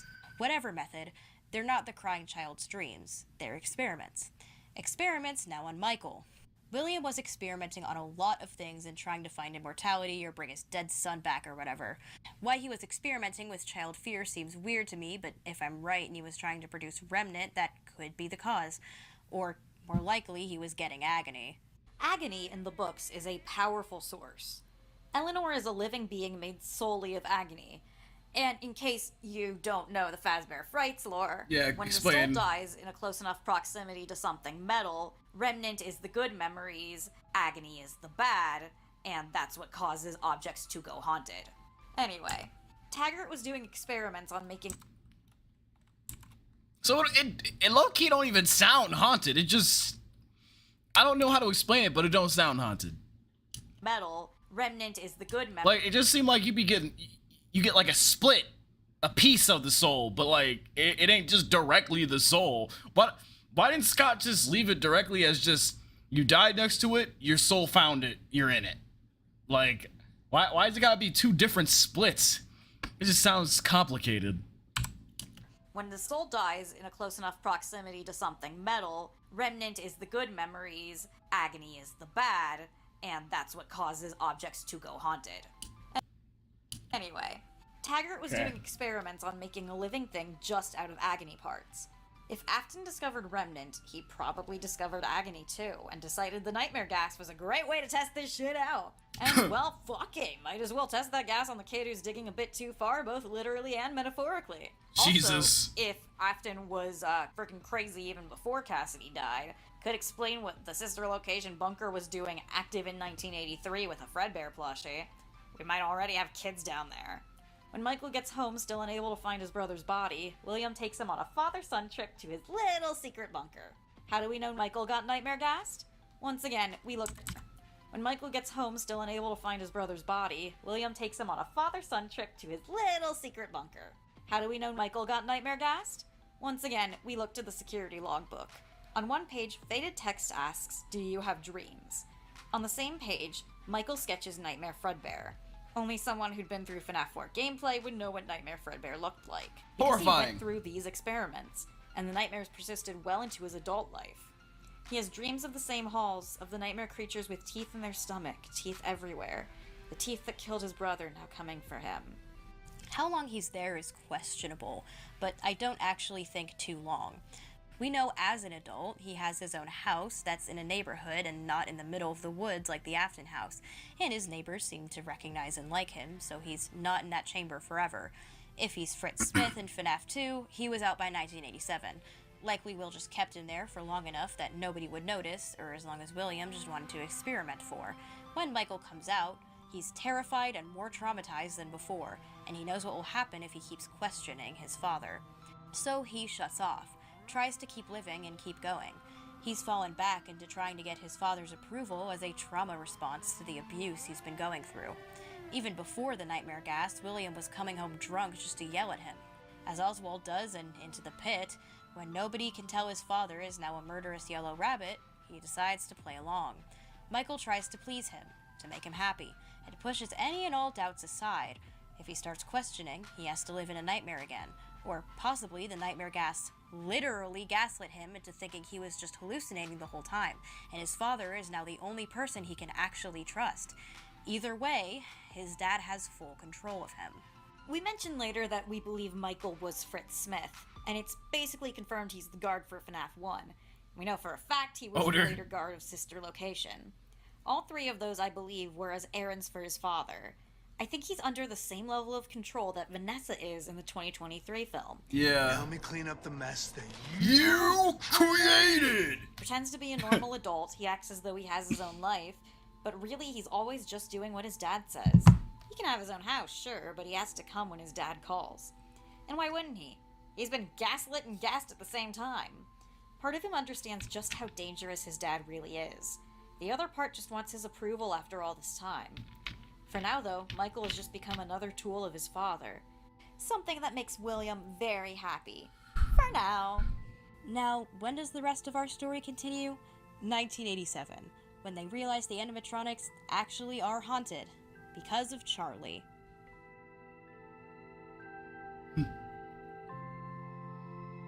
Part 5. Give life. When God Charlie damn it, he died, finally Puppet appeared. escaped his box and found her in the alley. Not waterproof, though. The rain made it malfunction and crash on top of her, and her spirit attached itself to the animatronic. When it was repaired and put back inside, she woke up. She was in the pizzeria, and she could tell that she wasn't alone. And it was in Charlie's nature to protect the innocent. She could have moved on, but not while there were still children there who needed her. She recognized the souls inside of these animatronics like hers was, and decided to stay for them. It might have taken her a while, though, to figure out what exactly to do. The souls weren't in the animatronics exactly. They were wandering, like Susie in Fazbear Frights, going between places that were familiar, but always coming back to Freddy's. But Charlie wasn't wandering. She had full control of the puppet that had crashed atop her. Then she figured out it had to do with the bodies. Back to Tales from the Pizzaplex. In the same book as Didophobia is Alone Together, in which possession in the FNAF universe is basically explained to us beat for beat. Most importantly for this, main character Travis's grandmother tells him, "Most ghosts linger around the place they died, especially if their remains are undiscovered. They travel around the places that are familiar to them." The story shows that ghosts will wander, confused and lost, until finding their own body. Upon seeing themselves, they will suddenly become whole instead of broken and scattered. Their memories of their death return, and they understand where they are and what has happened. Charlie Puppet figures this out, and then figures out where the bodies are. In the Give Gifts, Give Life minigame, she's not putting masks on dead children. Quite the opposite. She removes the masks and shows the ghosts their own bodies, stuffed into animatronics. They're able to remember who and what they are, and now they're able to fully possess the animatronics. No longer wandering spirits, they fuse themselves to their robot bodies. All except for Cassidy Afton. Charlie finds Fredbear, still left in the back room with Spring Bonnie. He's possessed, like the others, but unlike the others, something is different. Cassidy is there, but he's confused and wandering. He's only half in that bear, half somewhere else. never quite able to Oh, bond. yeah, I was right. He can't even move the suit from its slouching, sitting position. Just make it twitch a little, the more uncomfortable he gets. Charlie Puppet realizes that she can't help him, because his body isn't inside of him. She can't give him the Girl, life where the that hell she did gave you to go? the others, How the because fuck did his I know? body isn't here. So while the others become more in control, Cassidy slips away. He's been trying to appear to Michael, begging him to find him, but then Michael stops responding. So Cassidy just has to sit in that position, waiting, wandering. The main four animatronics... Could you imagine, though, like, what if his body... Nah, I don't think that box is big enough for him to just be sitting in there like that, too. But just imagine, like, that's how his body's all slouched in the box and shit. meanwhile, are now fully possessed. But even then, the ghosts are a bit confused and lost. All they know is they fear adults, as any adult could be the one in the spring Bonnie suit that had killed them. So they start attacking night guards, adults who are alone in the place, much like Spring Bonnie got them alone. And during the day, they just stare at the adults, trying to figure out who is the enemy. Freddy's closes. It's been years, and the place still can't shake the tragedy that happened there. But a second location opens, a little while away. This is the FNAF 2 location. What exactly was happening there, by the way? We know there was an investigation going on. Phone Guy says in his calls to night guard Jeremy Fitzgerald that there's something tragic going on out there that totally has nothing to do with them, Pinky Promise. Oh, hey, before I go, I wanted to ease your mind about any... Bro wanted to keep his job. You know how these local Give him a stories break. come and go and seldom mean anything. I can personally assure you that whatever is going on out there, however tragic it may be, has nothing to do with our establishment. Then he says that an investigation in the restaurant happens, and they may have to close for a few days. Okay, so, just to update you... Okay, maybe I lied. Investigation going on, we may end up having to close for a few days, I don't know. I want to emphasize, though, that it's really just a precaution. Fazbear Entertainment denies any wrongdoing. These things happen sometimes. Bro, like, show us the gun pointed to your headphone guy. Then it's the Is the building on Fazbear lockdown, Entertainment in the nobody is room with allowing you? them out, especially concerning any previous employees, and they are trying to track down the original owner of Fredbear's. He also implies that the day shift guard is the one who's gotten himself banned, as the position just became available. From what I understand, the building is on lockdown. No one is allowed in or out, you know, especially concerning any previous employees. When we get it all sorted out, we may move into the day shift. The position just became available. We don't have a replacement for your shift yet, but we're working on it. We're going to try to contact the original restaurant owner. I think the name of the place was Fredbear's Family Diner or something like that. It's closed for years, though. I doubt we'll be able to track anybody down. The next day, Phone Guy tells Jeremy Fitzgerald that the place will be closed for a while following this last birthday party, because someone had used the yellow suit in the back, causing the animatronics to go haywire. The place is closed down, at least for a while. Someone used one of the suits. We had a spare in the back, the yellow one. Someone used it. Now none of them are acting right. So what the fuck does any of that mean? So, the Fazbear Corporation, after the inevitable closure of Freddy's, decides to open a new location, but this one will be safer, more high-tech. William may have been out of the franchise for a while, but he has to get back once they start talking about using the old animatronics. He can't let that happen. There's fucking bodies in there. So he says, outfit them with new tech, and then says, you know, these guys are just so ugly. Let's just make new ones. The corporation That would be crazy. do that, so That's long how, as like, it the uses toys parts were from the originals conceived. to make the new ones. They gotta save costs as much as possible. William does that, but as he does, he starts noticing things. I'm The a gamer suits, now. both old and new, are moving, and they really don't seem to like him. Hey, The dick new nips. animatronics are given technology to recognize criminals. This shouldn't bother Scanning him. for He's bitch not a asses. convicted criminal, but they still are wary of him. Even after the animatronics are complete, they're acting weird towards adults. No grown-ups And allowed. so is the puppet. He eventually takes a night guard position under a fake name to investigate further.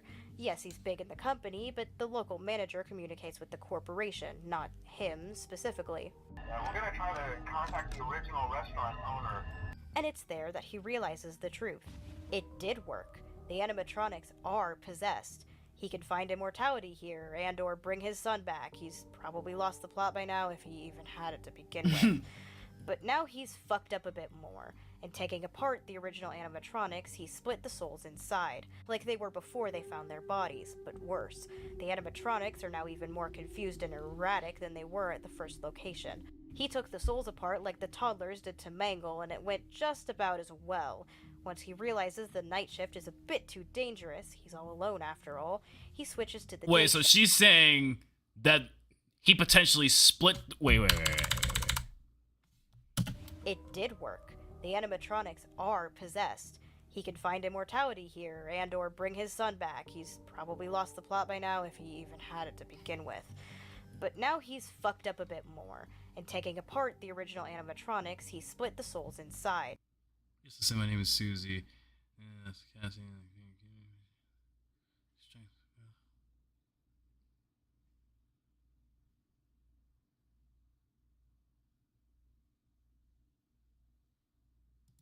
Like they were before they found their bodies, but worse.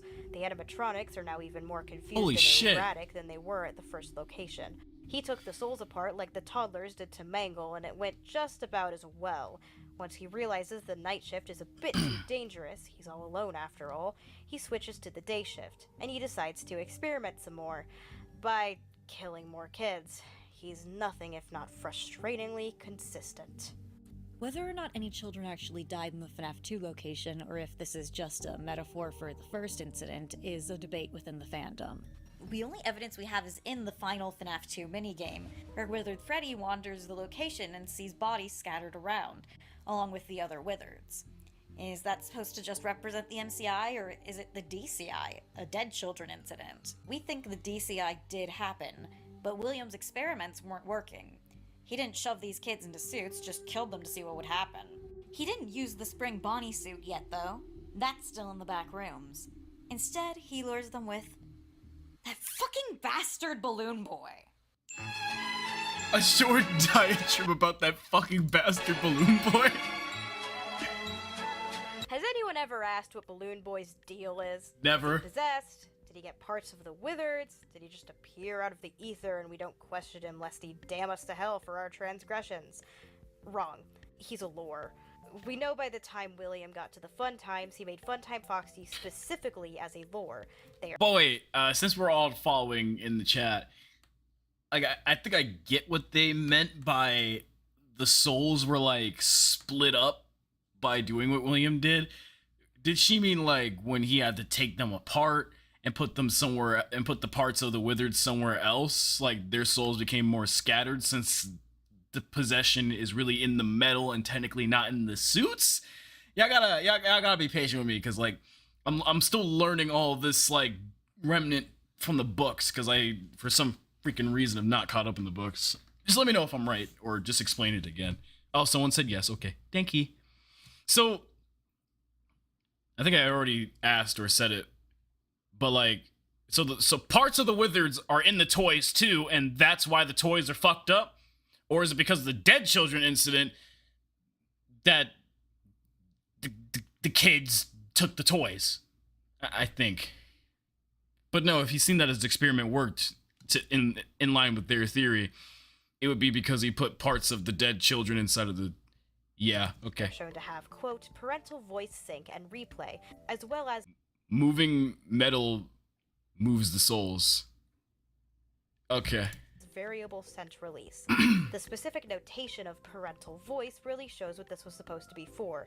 It was to What the locate hell? their parents' voices or appealing scents. What this tells me is that William learned, likely from being caught on camera with Gabriel and Jeremy, that he can't be the direct lore. It's too dangerous. He's too likely to be caught. So he starts using animatronics to do it. But instead of starting with Funtime Foxy, he starts with Balloon Boy, a childlike, smiling boy who gives out presents to the kids. He gives them balloons. I ain't gonna lie to you, bro. If I was a kid, I'm not following that. Like, I'm gonna be where my family's at. I'm not following this. That thing looks too damn terrifying to follow into the corner of the restaurant, so one of the night guards can come up with some sleeping solution or gas or whatever the hell William used to put them away so they wouldn't scream. With love. and he has very specific voice lines, one that kids would recognize Hello. and hear. Either they hear Balloon Boy laugh in another room and wander off to get balloons from him, or they straight up think he's another kid and wander off to go help him. And then they get grabbed. Heck, this is probably why Balloon Boy can walk, so that he can lead children directly to the Afton. It's possibly him stealing the Night Guard's batteries keeps them from figuring out what's going on, making him a lure and a distraction. Or maybe he just wants his sweet, succulent AA batteries. And he might not just be a lure for the kids. I forgot about that. He could be a lure for the animatronics as well.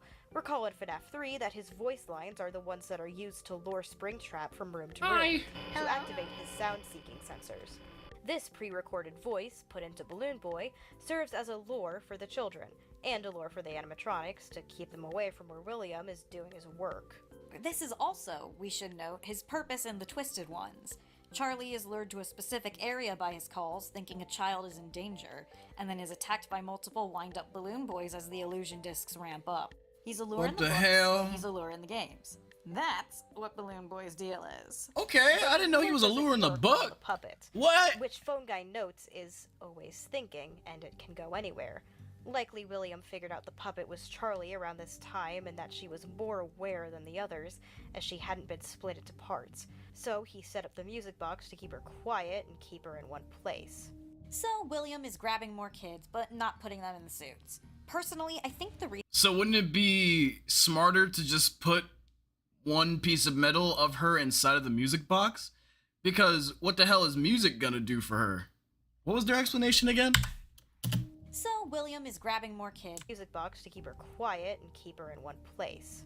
So William. Because like, yeah, in a metal music box, wouldn't I just put a part of her in it so she keeps going to that and then going back to where she is? I don't know. Or I don't know, like a piece of metal in the box where she's at, and a piece of metal inside the music box, so she's just kind of like stuck in like a little spirit box. I don't know. Is grabbing more kids, but not putting them. They got me thinking. Personally, I think the reason for this is that there wasn't room.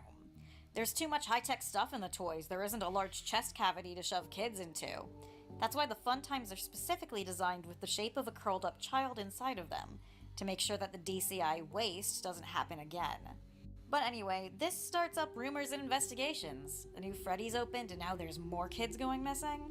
It has to be connected to the company. Investigations begin and the animatronics notice. They're still in pieces, but they realize kids are going missing, and they figure out it's the security guard. Phone Guy says they've started acting aggressive towards the staff the day before the day shift position becomes available. The same day, the building is put on lockdown. I believe that the morning of Night 5, or at least right after Night 4 ended, the DCI bodies were found, and they were found by the animatronics. The Save Them minigame shows a Freddy being led by the puppet throughout the place, seeing all the bodies, as well as watching Fredbear appear and disappear while avoiding the purple guy. Once the bodies are located, then the animatronics can do their job. Retrofitted with safety equipment, part of those have to give them the ability to contact police if they see a criminal. And this isn't just a guess. When Mengele enters the room, we can hear specifically them channeling into a police radio.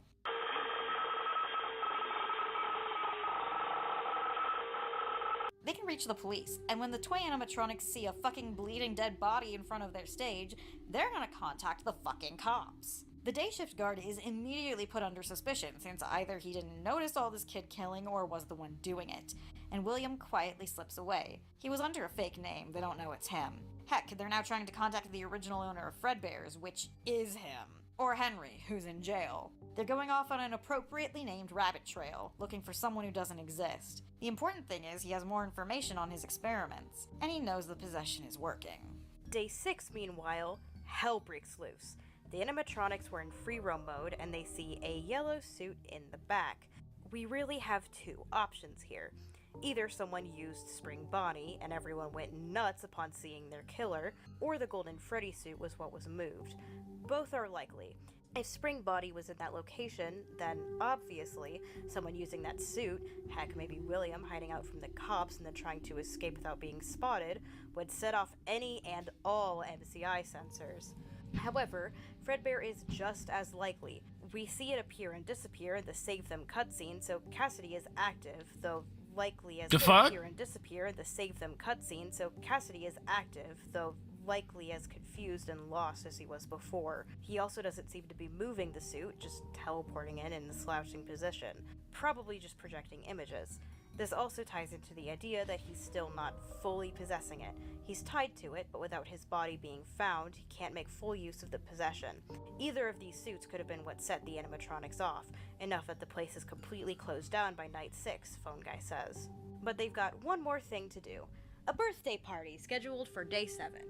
Why this is still going on is unclear. My current theory is that the news of the bodies being discovered hasn't been made public yet, and the police have cleared enough of the area to see if the killer would come back for this last pre-scheduled birthday. Killers love to go back to the scene of the crime, which is why police stake out those places as well as victims' memorials. So they stake out Freddy's. All Jeremy Fitzgerald is told to do is wear his uniform, stay close to the animatronics, and make sure they don't hurt anyone. Well, that backfired. The next day, at the birthday party, one of the animatronics takes a nice little bite out of Jeremy Fitzgerald's head. The building is ruled completely unsafe and closed down for good. They let the animatronics run around for one more night under the eye of Fritz Smith, who was immediately fired come morning for tampering with the robots that just put someone in the hospital. And then they pack them up and decide that the toy animatronics will be broken down and used to repair the originals. Why? Probably this was a William decision. He knows what he did after all, and now he has full access to the possessed animatronics to continue his experiments with. He'll just put those wizards back together and see what he can do with those. As for Fritz Smith, probably Michael. Biggest evidence for this being that he is fired for the exact same reasons as in FNAF 1, animatronic tampering and odor. Michael is a stinky, stinky boy, and we all have to remember this. But how would he get that job so fast? Phone Guy tells Jeremy they don't have his replacement on the night before, and custom night is the night of the bite. Did he come in and apply while the bite was happening? While the place was closed down for an active crime scene? Can't be after, because they scrapped the toys after. No, I think what this is another part of William's chess match. He has his son go in and, like Vanessa does in the film, clean up his mess. Mike is found tampering with the animatronics, but what he's really doing is hiding the last evidence his dad left behind. He's under a fake name just like William was, but under William's influence as head of the company, he can slip in and out as if he's been an employee this whole time. And when he disappears, just like William, nobody will find him again. William also knows that it's time to be more low-key, so he begins working on his next experiment. Part 6, the Aftons get scooped. It's after the closure of Freddy's that Circus Baby's Pizzeria is opened, but it's only open for a day. Why?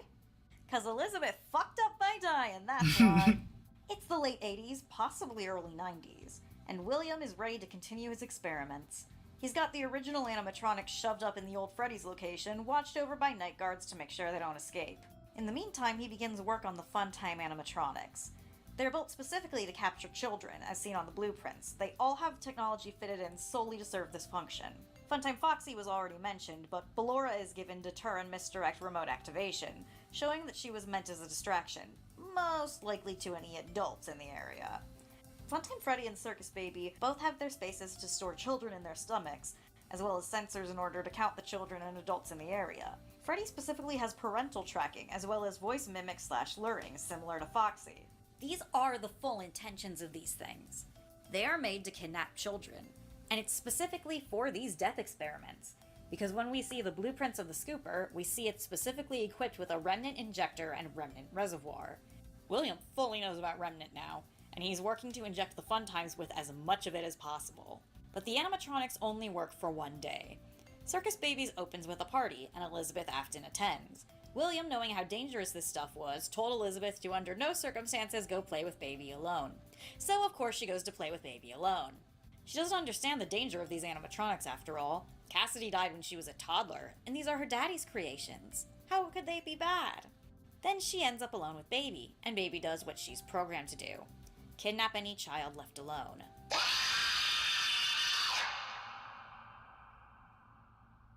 But it doesn't work.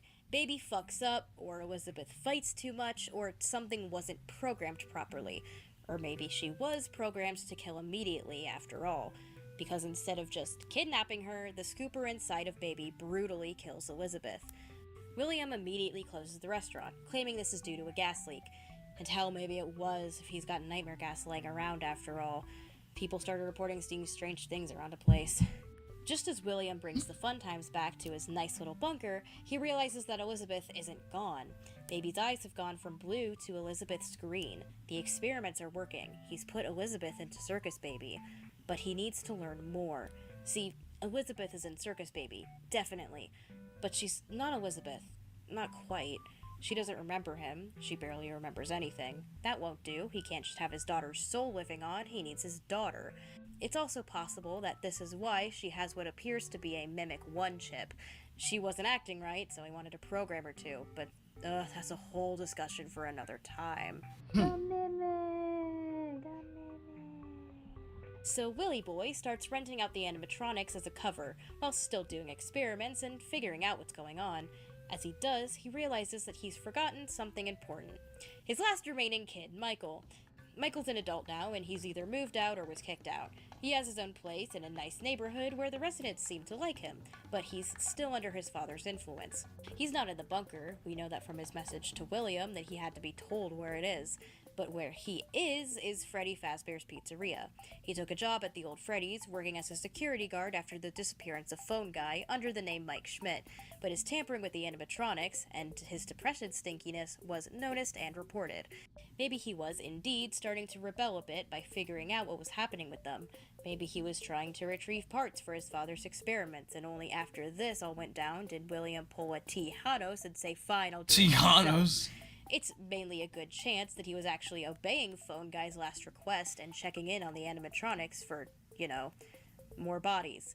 But more importantly, just before he gets fired, Michael starts seeing Cassidy again, appearing as Fredbear. Cassidy is appearing in and out of his field of vision, screaming, "It's me."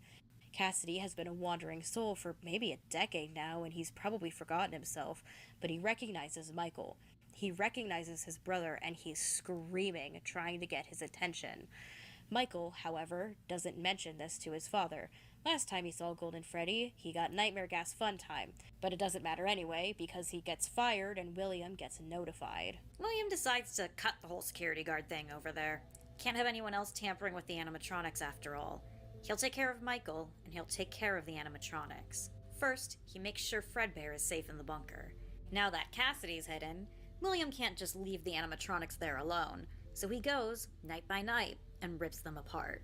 Lures them to the back room they can't enter and tears off their limbs one by one. And once they're ripped apart, he can use those parts to advance the fun times. Oh shit! He uses their remnant to advance the fun times. He starts injecting the remnant of the missing children into the fun times, but in doing this, he fucks up again. When making the toys, he still knew which parts went where. Now he's melting down all of the children into one glob and splitting it up again, breaking the souls into something confused, angry, and even more hostile than before. But this time, they recognize him outside of the spring Bonnie suit. They remember him as the FNAF 2 day guard, and they know who he is and what he's done. Baby's been injected with some of the remnant too, and she has little to no memories of being Elizabeth. Something happened when there was one. A little girl, standing by herself. I was no longer myself, and I stopped singing. I still hear her sometimes. She knows Afton as the guy who's shocking her and forcing her to do things she doesn't want to do. Sometimes I don't understand why people do the things that they do. They're all hostile to him now, and it's not safe for him to be down there. But he still wants to fix Elizabeth. So, send Michael? Well, time to kill two birds with one stone. Damn! Or more aptly, kill one bird to resurrect another. He goes to Michael. He goes to his son, his little precious baby boy that he totally 100% loves so much, and tells him that he can make up for the sins of his past. He can bring back Elizabeth, put her back together. All he has to do is go down there and fix her. Go down there and get himself killed. He knows the Fun Times want to kill him. He knows they're going to mistake Michael for him. Michael's an adult now, and he looks a lot like his dad. They'll attack Michael instead, and either he'll fix Elizabeth or die trying. Michael, of course, jumps at the chance. Michael wants to believe his dad, and more than that, he wants to believe that he can bring his sister back, bring both of his siblings back. He started this with his prank on Cassidy, and now he can fix it. In the meantime, William goes back to the FNAF location. And by meantime, I mean this could have happened literally any time between sending Michael off and FNAF 3. He's ripped all the animatronics apart by now, but he could use the extra parts. And more importantly, it's time to finally go back for that spring Bonnie suit. Why else would he be in that back room specifically? Golden Freddy's not there. Spring Bonnie is. What he doesn't expect is to see ghosts there. The MCI are mostly in the fun times, confused and lost. You know who isn't? Charlie. Charlie is still the puppet, and she's pissed. She was here just to protect the innocent, and William's taken everything from them again. Taken their lives apart, broken them when they had finally found themselves. Now, the question of what exactly happens in William's death minigame is vague. The MCI are in the fun times by now, so how could their ghosts be there? We know they're in the fun times, as in the FNAF 6 Insanity ending, Henry talks specifically about how William took everything away from his victims again. We know William made the fun times because of the dialogue at the beginning of Sister Location, and that he was alive right before Sister Location because the animatronics recognize Michael as him. Is it the same person? So how do these timelines cross? How are the ghosts there and not there? Is it possible he dies post-Sister Location after Enter Escape and split from Baby? Okay, but the MCI are just as confused within Molten Freddy as they are within the Fun Times. They might be somehow less aware by that point. How are they supposed to astral project over to Afton? To be honest, the correct answer is probably Cawthon didn't think this part through because he was making up the lore as he went along. LMAO. But from a Watsonian perspective, I see 4 options. 1. Charlie managed to get just enough of the ghosts in one place to piss off Afton. 2. Cassidy has already projected images of Fredbear to people before. Maybe he or Charlie are projecting those images to scare the fuck out of him. 3. These are the agony remnants of the kids, while only the remnant was taken away, which would be complicated. 4. Yeah. Afton just snuffed some nightmare gas prior to his death and is hallucinating literally all of this. I can smell colors. But I do believe that Charlie is the 5th ghost that confronts William, not Cassidy. Cassidy is still wandering and lost. And at this point, he's shut off completely. Cut off from the world, hidden underground, he has nowhere to wander except his own mind. Cassidy relives his fading memories over and over, walking between home and Fredbear's. Home and Fredbear's. Fredbear is everywhere. Fredbear is always watching. And at night, he wanders the halls of his father's bunker, hiding from monsters that aren't there, that he's already become. What I believe Didophobia coming home and Alone Together were trying to tell us was that FNAF 4 may have been Cassidy reliving the events leading up to his death. Susie goes through the same wandering phase, highly detailed. So does Travis. But instead of actually wandering, Cassidy is reliving, wandering the same halls like Rory, and always managing to, like Susie, return to Freddy's, and then start all over again. His spirit is attached to the suit, hidden away, but his body is elsewhere and he's stuck wandering, waiting to be found.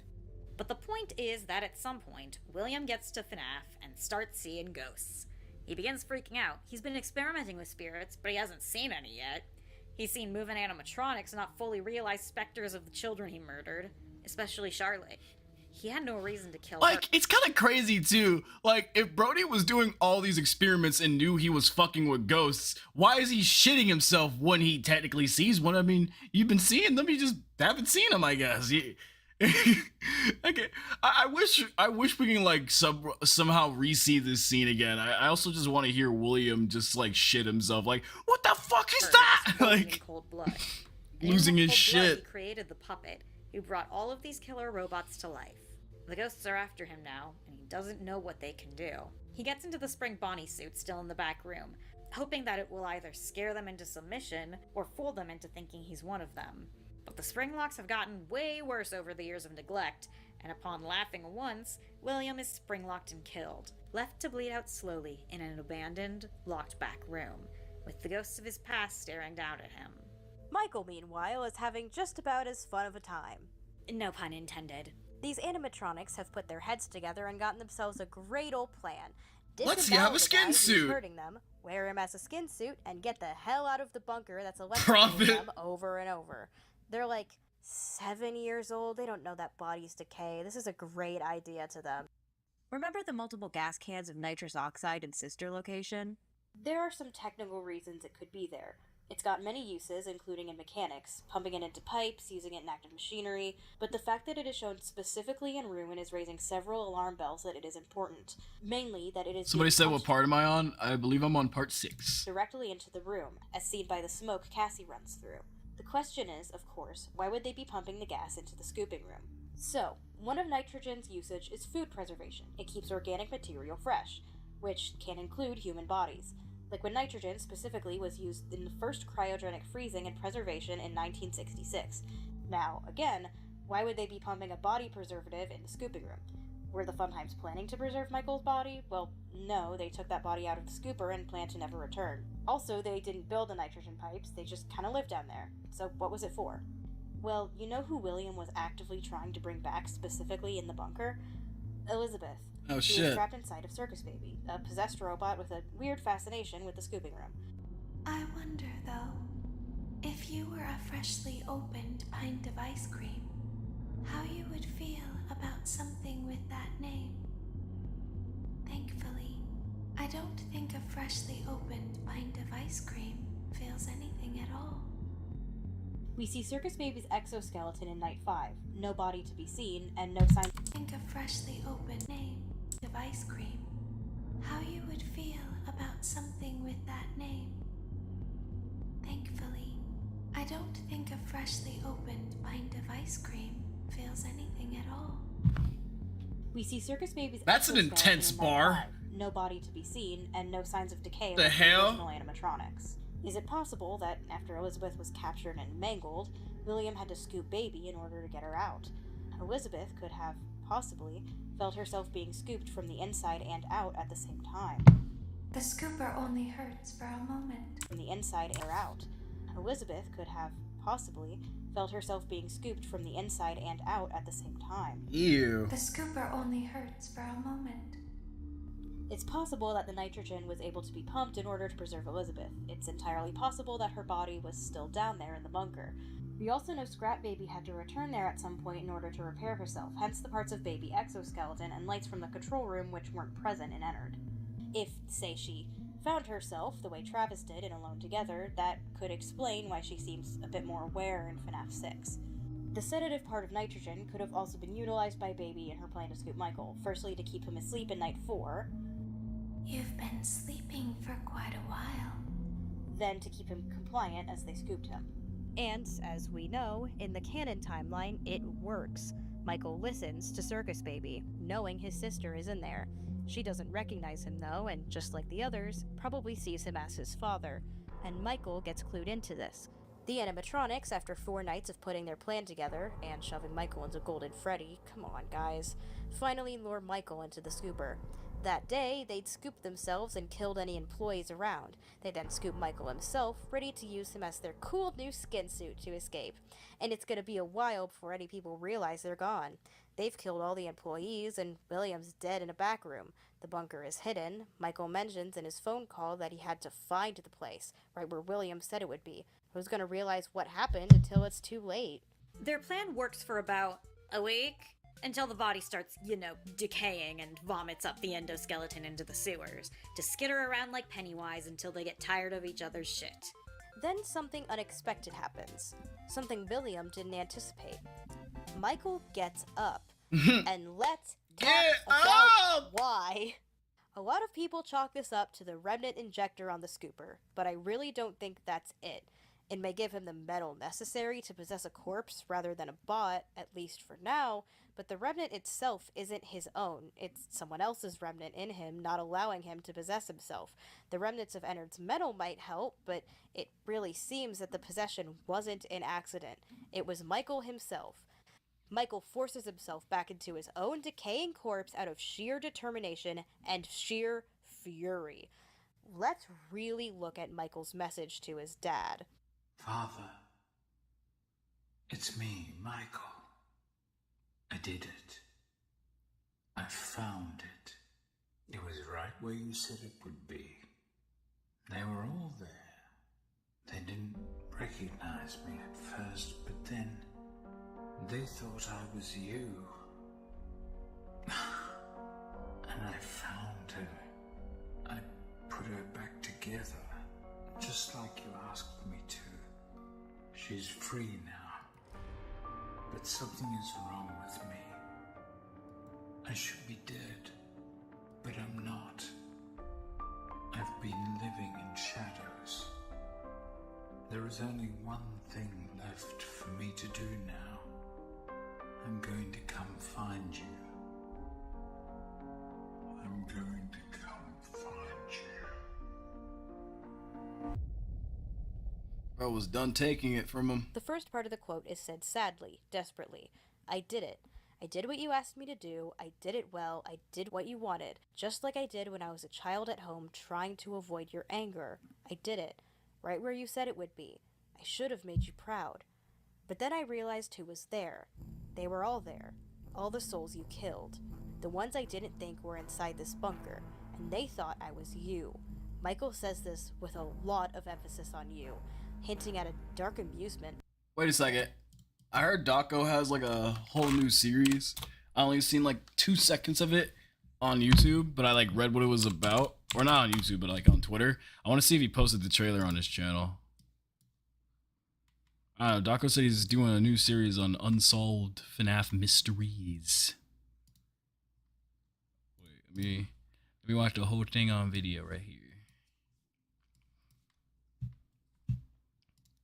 Okay, what is up, you awesome kisters? It is CistReactZ, guys. I'm on a live stream right now watching Five Nights at Freddy's Solved, and we're not kidding, from Dual Process Theory. I'm almost done with it if you guys want to join up after this stream highlight. But Daco in the middle of the stream had like posted on Twitter that he's doing a whole new series called FNAF Unsolved, a brand new series coming to the channel with special guests, and this person had animated it. So I would like to check this out. Oh, and AP Angry Biggie made the soundtrack, so you know this is gonna sound cool. Oh my god, this animation looks nice already. Oh my god, Midnight Motorist! Look at him, he's inside the location. Unsolved, it's me. Oh my god, the orange guy, who is he? Paper Pals, FNAF 4. The box, who's in the, what's in the box, who's in it? Unsolved mysteries. Ooh, okay, Doc, I see you. And that animation looks nice as hell.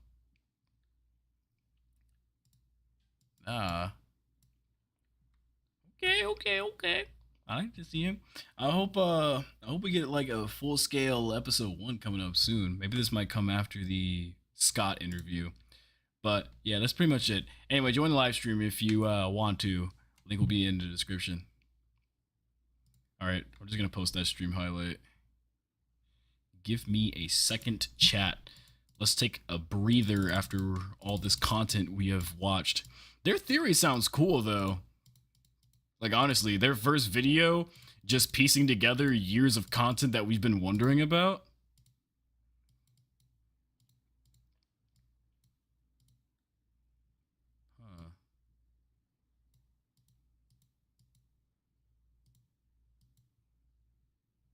Wait, I'm trying to see. Okay.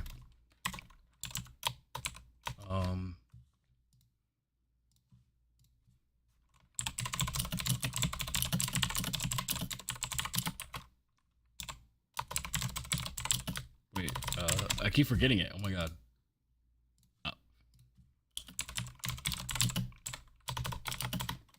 There we go.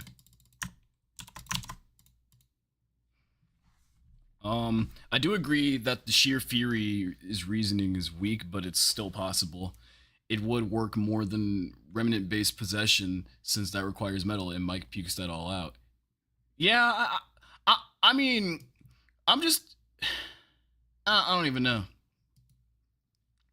I mean, if agony is like bad memories, maybe he just... Maybe he's been living with bad memories all of his life. So maybe all that energy brought him back. I don't know.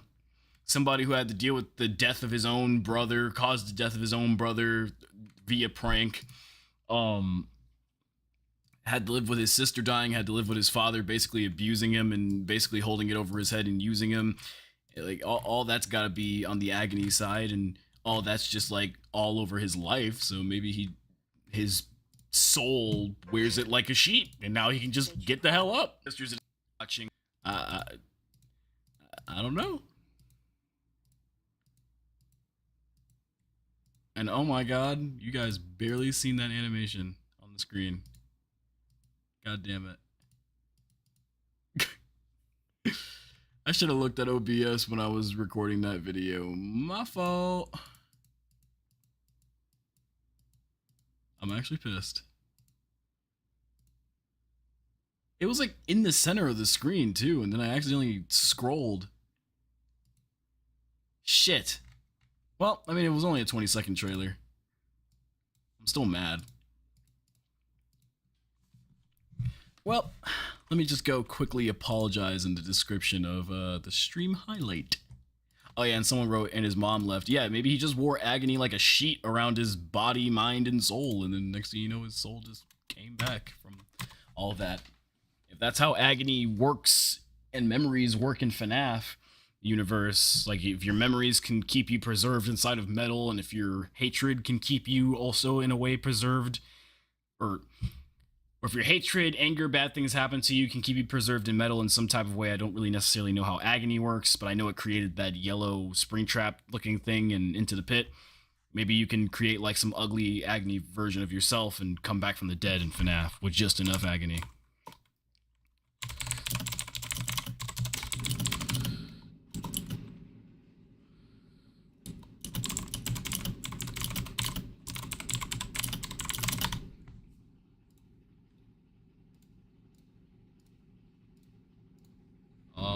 Almost coming back to the live stream. I need to do one more thing.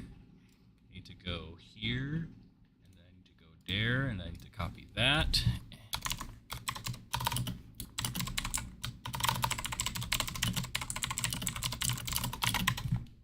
Put that there. Hit pin comment. Alright. Make sure YouTube is not demonetizing the video or being weird with it. Okay.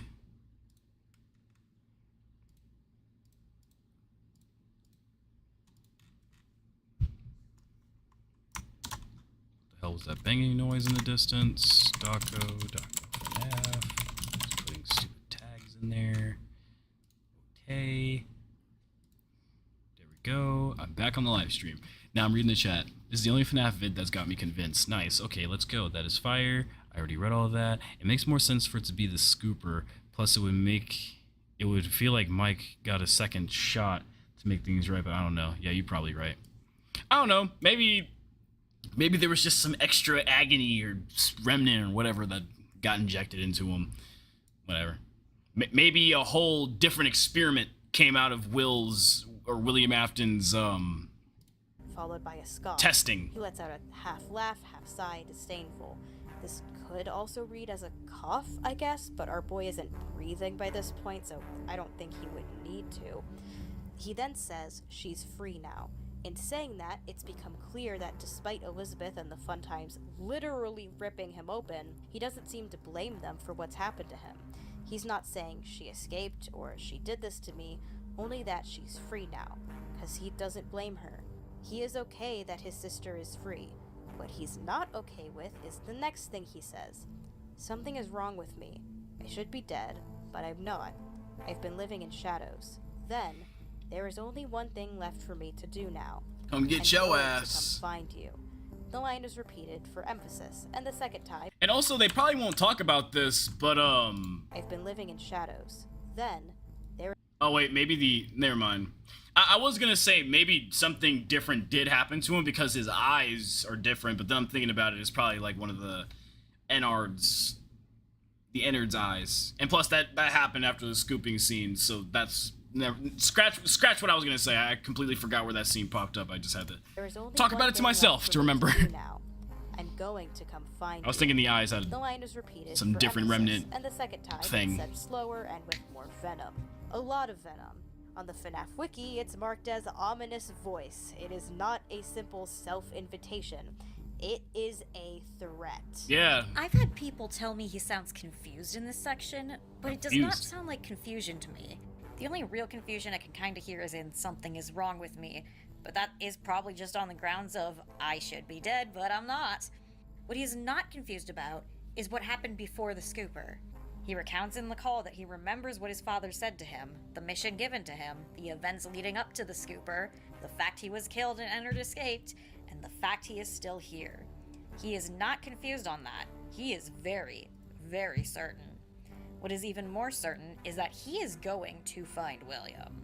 When he says that, it's not him simply telling his dad he's heading over to ask what the fuck was up with that bunker.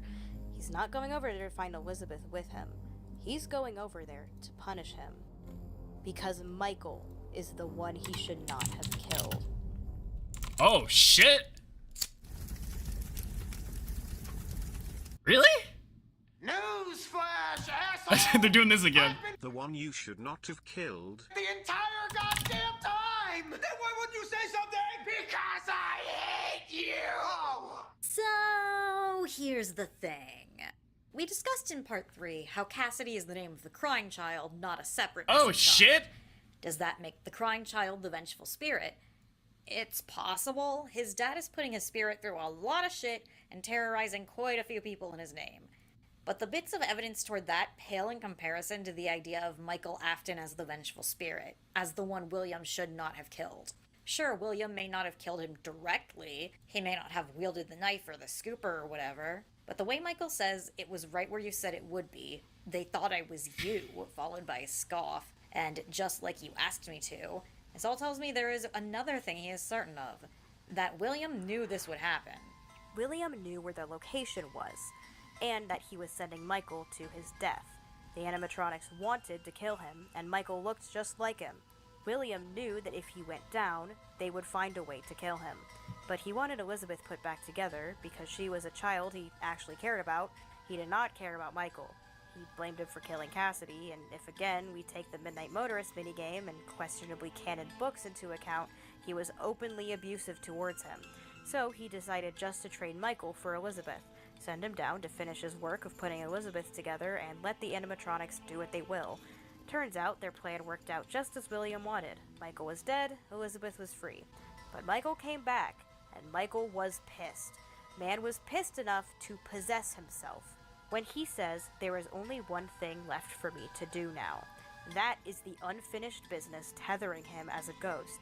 He has one thing left to do on Earth, and it is giving his father some good old karma for sending him to a painful and violent death.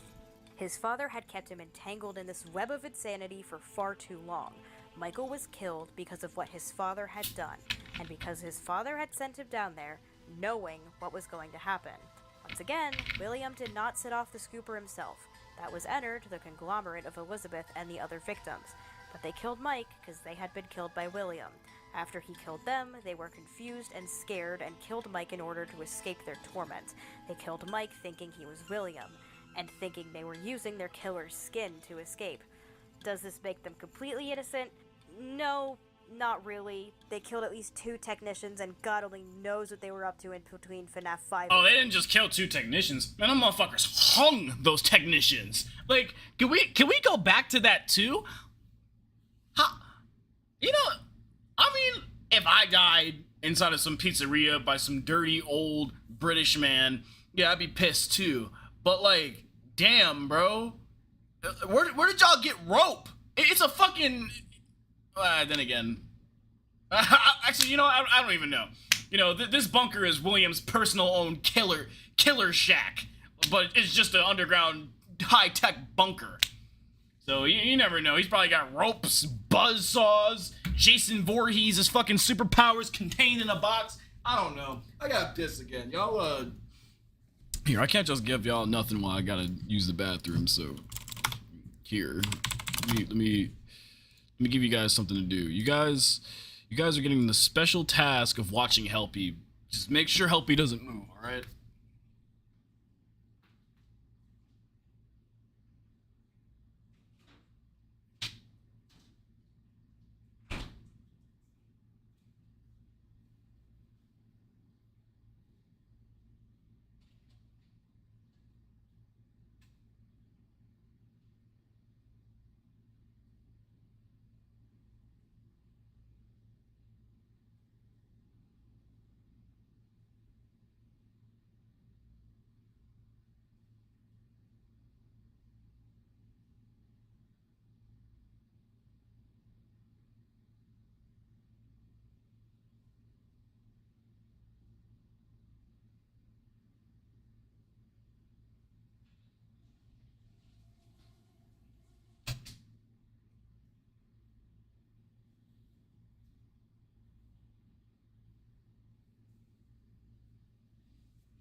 Alright, I'm back. I'm back, chat. Hope Puppy was good. You know, hope he wasn't giving you guys a lot of trouble. I think I saw him blink. 6. But that does not mean Mike will blame them over William, but he knows William is the one who killed them. William is the one they intended to kill, and William is the one who knew all of this and still sent Mike down to die. He sent Mike down because he did not care about his son, and he was fine with him dying if it meant getting his precious Elizabeth back, or getting his experiments going again, whatever motive you choose to read for him. He sent Michael down into a bunker full of people he killed who wanted revenge on him, and in that way, he killed Mike. So Michael was killed by William's actions. He was angry enough to possess himself about that and track William down. He is the one William should not have killed. Another thing we know for certain is that he possessed himself for a long-ass time. FNAF 3 is stated to be set 30 years after Freddy's closed. Sister location seems to occur pretty soon after that same closure. Michael walked around as a corpse for potentially decades, without giving up, without moving on, because he knew it was time to find his dad, stop what he was doing, and make him understand the pain he'd been put through. I don't know about you, but that sounds like a very determined and vengeful spirit to me. Honestly, he was a vengeful spirit in the games themselves before facing old man consequences and walking backwards into hell. It is highly speculated and highly likely that Michael was the night guard in FNAF 3. This would retroactively explain Springtrap's odd jump scare, looking for more like confused recognition than outward animosity. And again, the logbook places Foxy, who's heavily associated with Michael, in specifically the FNAF 3. Yeah, because, you know, hey, if the jump scare wasn't in Scott's vision, Scott probably would have fixed the jump scare. Guard position. This would also imply that the fire in FNAF 3 was intentional, in an attempt to fully remove William from the equation. Mike really said, "I'ma set my dad on fire," and then did it more than once like the icon he is. But where he fails to kill William, Henry picks up. That's right, it's time for Henry to get his ass back in the story! Get on in here! Bro got out of jail. Fuck if I know. I mean, it seems like he finally pieced together William was the killer, figured out about the possession stuff, and went on a tirade. The question is, did he escape? Serve his sentence? I don't think he served his sentence. Child abduction in Utah is 15 to life, and 5 kids went missing. He ain't getting out of there in time. Good behavior, maybe? I don't know enough about jail. I'm too good about evading the law. Maybe when William tore apart the animatronics, he put the bodies or bones somewhere they got found and identified. Honestly, what we think is most likely is that the cops finally tracked down that secret bunker, saw all the blood and guts, and were like, oh, yeah, it was William. Yeah. But the important thing is Henry gets out, and Henry gets to work. He figures out about the murders. Then in that case, we probably need a character like, I don't know, a personal or a private investigator, some cop that got, like, ambitious. Well, not ambitious, but, like, I guess inquisitive, maybe? I don't know. Questioned the whole set of evidence, dug it up, and said, this don't look right. Investigated Fazbear on his own, found the bunker. Then we're going to need a game for that guy. I don't know. About the possessions, and that the animatronics I don't know. Maybe Henry just wasn't in jail. And after spending decades serving for a horrible crime he didn't commit, knowing that is what kept him away from his daughter that fateful night, he knows it's time to end it. So he opens a Freddy's, probably under a fake name considering everything. But he takes that Fazbear package and shops out for a manager while he gets the trap ready. He turns the building into a labyrinth to trap any animatronics that make their way in there. He builds Lefty, or rebuilds him out of Carney, but that's a whole different story, solely to capture the puppet. Wherever the fuck Charlotte's been hiding. Honestly, if I had to guess, she may have been trying to find Cassidy's body all this time, to finish giving gifts and life to the last victim she knew of. As for the other animatronics, we know from a secret dialogue from ScottGames.com that Ennard split into Scrap Baby and Molten Freddy after they decided Elizabeth was kind of a freak and voted to kick her out of the hive mind. You are crowding us. Right. You can't tell us what to do anymore. The cool Ennard, I'm Baby. Yes, I can. You will do everything that I tell you to do. We outnumber you. That doesn't matter, dummy. We found a way to eject you. You would be lost without me. It's actually insane how this conversation did happen. Say goodbye to our friend. The split, however, clearly fucked them up quite a bit, as Molten Freddy is nothing but a mess of limbs causing problems, and Scrap Baby has, like Michael before her, reverted to, okay, let's just do whatever Dad says. As Henry references her not remembering her own name, it's likely she's fallen into basic instincts. Attack things that move, keep self alive, make daddy proud of me. It's been often speculated that she may have had this agenda the whole time, but really, I don't see why she'd kill the guy she thinks is her beloved dad. Ennard's whole plan was to stay in that body. She didn't know how decaying worked. But her dad's here now too. Say hi to Scraptrap. As we discussed in part 3, Scraptrap definitely seems to have repaired himself from the FNAF-free fire using Fredbear's parts. I mean, it's his secret bunker. He goes down there only to find Fredbear is just as still and unmoving as he always thought it was. He never saw it move, never realized Cassidy was in there all along, and it infuriates him enough to finally rip apart the thing that killed his son and stick it to himself. Only Cassidy is in there, and he's been in that bunker for decades alone and undiscovered. The spirit inside has been wandering the same halls, the same memories, for years upon years, and can't put up a fight. Scraptrap makes his way to the restaurant to continue his reign of terror that started with this suit, with putting Cassidy inside and letting him be broken further in hopes of putting him back together, ruining so many lives in the process, including his, and including Michael's. And he's walking right into Michael and Henry's trap. When Henry gives his final monologue, he implies that he's figured out who the guard was, and it was someone who he didn't expect. The guard found a job listing not intended for you. Henry didn't know what happened to Michael, and he didn't want to bring him into this, just hoping he'd moved on with his life. Unbeknownst to him, Michael was unable to, and so he found the Freddy's location with familiar animatronics in the back alley and Henry's voice on the tapes, and took the job knowing how it would end. Henry says he left a way for the guard to escape, but realized that he's where he wants to be. This means that Henry was not in communication with Michael, but figured out his intentions there pretty quick. And yes, Michael intended to follow Henry's plan and free all of them in a fire. But he wasn't gonna let his dad go. But you know, I can believe that part. I honestly, if anything, nah, because then I would have to go back. So maybe I can't really say that. But what I can't say is that's the one part of the theory that I feel like would be like 100%. Like Henry just looked at Michael and he was just like, you know what? I get you. Because bro probably got out of jail or out of hiding or whatever he was doing the last couple of years.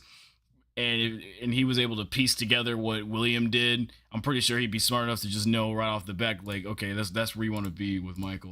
That easily. Sure, he let the other spirits leave. It's like to think that Henry's like just crazy smart. He's just aware, locked in. Scraptrap couldn't remain to cause any more harm. But Michael had spent decades living in the shadows, surviving off of one sole goal. He was a walking corpse fueled by the hatred of his father. He's been hunting him the whole time, and he's not letting him go now. So he follows his soul to hell and takes control. He tailors a torture just for him. And if you ask, how can he do that? Same couldn't be said for Cassidy. They're ghosts now, they can just do things, I guess. Of the few things we know about the vengeful spirit and ultimate custom night, we know that it was a victim of William's, and that he had been in the FNAF 6 fire. He's here and always watching. The one you shouldn't have killed. Greetings from the fire, and from the one you should not have killed. He refers to Henry in the third person, saying, He tried to release you. He tried to release us. But I'm not gonna let that happen. I will hold you here. I will keep you here. No matter how many times they burn us. This means the spirit is not Henry. It's not Elizabeth, who was on her dad's side at the time she finally died for real. We also know it's not Charlotte. I don't hate you, but you need to stay out of my way. Whether she's talking to the player or the spirit running the hell is unclear, but stay out of my way is a hell of a thing to say to someone you yourself are keeping prisoner. Scratch Charlie. The only other people in that fire were the Molten MCI, about half the remains of Cassidy, and Michael himself. As we mentioned, it doesn't make narrative sense for the super powerful vengeful spirit to be random kid we never talk about. Cassidy is a solid maybe, but the evidence for Michael? Ooh boy. It doesn't track in a narrative sense for the big good to be some background character, but to have it be the son of the killer, the victim of his lifelong abuse who was killed brutally because of him, to have the spirit attacking the story's villain over and over be the character we have been playing as for several games. We were Michael for FNAF, if not all of them. If he was Fritz Smith, we played as him in FNAF 2. He could have been the guard in FNAF 3. He knows Nightmare Fredbear, so he went through FNAF 4 like we did. He was definitely the protag in 5 and 6. We've been Michael the whole time. So why stop now? Why not end the series with the man we began it with? Why not end Afton's reign by the hand of the one who, no matter how accidentally, started it? Symmetry, my friend! Who the hell? Michael checks several boxes of what we know of the spirit. He was in the fire, he blames William for his death, he's pissed as hell, and he's determined enough to be the one that William should not have killed. As mentioned, that's not a morality assessment, it's a statement of this is the one that was going to come back and get you at the end. And he said, over and over, I am going to... I will say I will disagree with this theory. Mike is the vengeful spirit. Elfin says no matter how many times they burn us, which means they include Mike and Henry. Come find you. I'm going to come find you. The only thing that doesn't 100% line up is the spirit being portrayed as a child, but even then, there's a ton of explanations. Either using Cassidy's likeness as part of his taunt, or he's reverted into his younger self. The little boy who got abused and neglected and locked into nightmares. The little boy who died with Cassidy. Now think of important lines in Ultimate Custom Night. I don't know about that. I've been looking for you, and now I will never let you go. You knew I'd get you eventually. I'm going to come find you. When I'm here, you play by my rules. This time, death cannot save you. Really interesting that Nightmare Fredbear uses the phrase put you back together, something Michael quoted directly back to his father. Let me put you back together, then take you apart all over again. Speaking of the nightmares, most of them have lines relating to, guess who? AKA, the spirit is someone who's heard William use this phrase. All over again. Speaking of the nightmares, most of them have lines relating to, guess what? I'm real this time. Almost like the spirit is someone who'd seen the monsters back when they weren't real. But they're real now, and just for Will. I assure you, I am very real. I am given flesh to be your tormentor. This time, there is more than an illusion to fear. But most importantly, Nightbear, overlaid with the voice of the vengeful spirit itself, says, This is how it feels, and you get to experience it over and over. I'm sorry, no matter what they say, and I know it's just a theory, but it, I don't know, I still feel like that's a kid. That's gotta be a kid. Like, why does it sound like a tiny girl child, So it's like, why would Mike, if Michael reverts back to his young form, as they say, why would he also turn his voice into a girl sounding voice? Michael's not a girl. And over again. Forever. I will never let you leave. This one is definitely attributed to the spirit, as its voice is overlaid. What is it exactly? Death? No, William knows how it felt to die. He got killed by the Springlocks. He doesn't need a personal hell to tell him that. Instead, he needs to be told how it felt to play FNAF. Michael went through at least 3 of the 6 games, most likely all 6, over and over and over again. The vengeful spirit knows how it feels to be in this office. The MCI wouldn't know that. Charlotte wouldn't know that. Michael would. Because Michael was almost always the main character. The entire series has been him chasing his father, and now his father has to deal with what he made Michael deal with. But why, you ask? Wouldn't he just let William's soul pass on? Surely he'd know he'd just go to hell? That's eternal torment already. Sure, yeah, let's assume that. But Michael doesn't just want William to go to hell. He wants to torture him himself. He's been hunting him for decades, and he wants his vengeance. Revenge is a funny emotion. It is anger that demands an outlet. When you've selected an outlet, and that outlet is not available to you, the pain does not go away. Michael's been looking for his outlet for a while, and once he has it, he will not let him go. He's going to make him suffer, as his father made him suffer through his entire life and afterlife. He didn't get to be the one to burn his father, so he's going to be here to burn him over and over and over again. Which is what leads to the Old Man Consequences scene. If you select nothing but Old Man Consequences in Ultimate Custom Night, you get a cutscene referencing FNAF World, in which your pixelated self approaches Old Man Consequences fishing at the lake. The man says, Come and sit with me for a while. If you do, he says, Leave the demon to his demons. Rest your own soul. There is nothing else. Also note that if you speed up the background audio, you can hear screaming, which sounds an awful lot like Henry, Michael, help.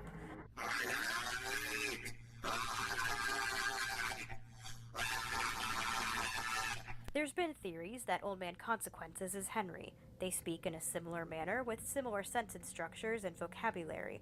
In general, with the flip side under account, and seeing how these motifs are so closely associated with Henry, I have a hunch that Henry is Old Man Consequences. And if we go with Raito's theory that FNAF World is Charlie's way of helping the children pass on, it would make sense for him to help her. His daughter won't move on until everyone can, so he is there to help her. And he will sit at the lake and wait for Michael, a child he once knew, to tell him to rest like the rest of them.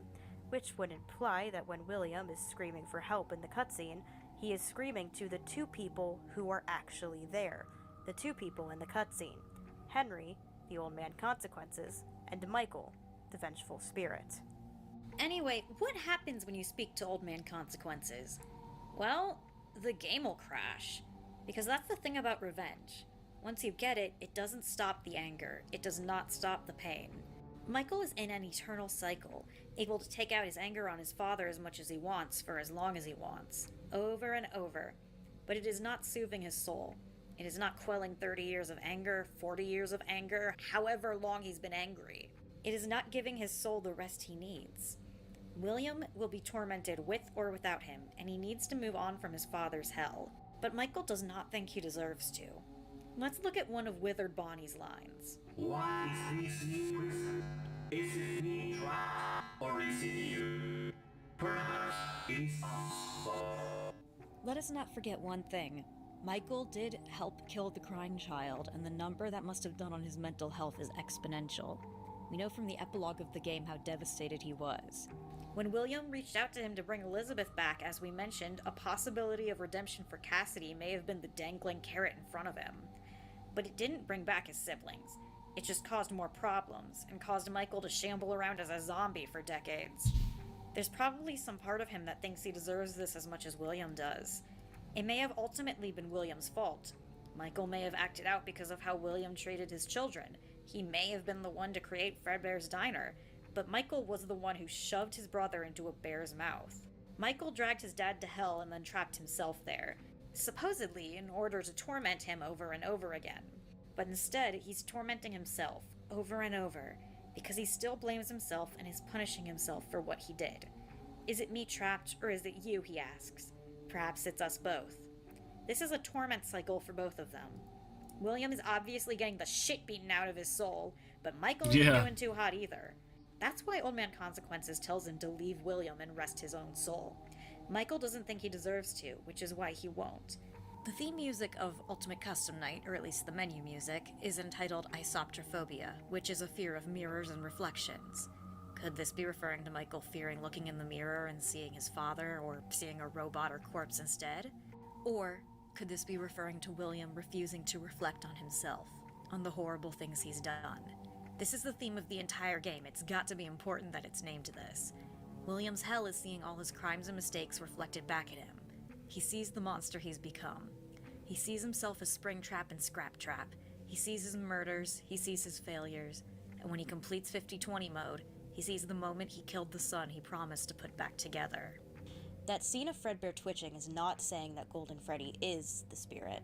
It's showing us the spring locking of Cassidy, and that's not all it is. When William completes 50-20 mode, he is greeted with the vision of the worst mistake of his life.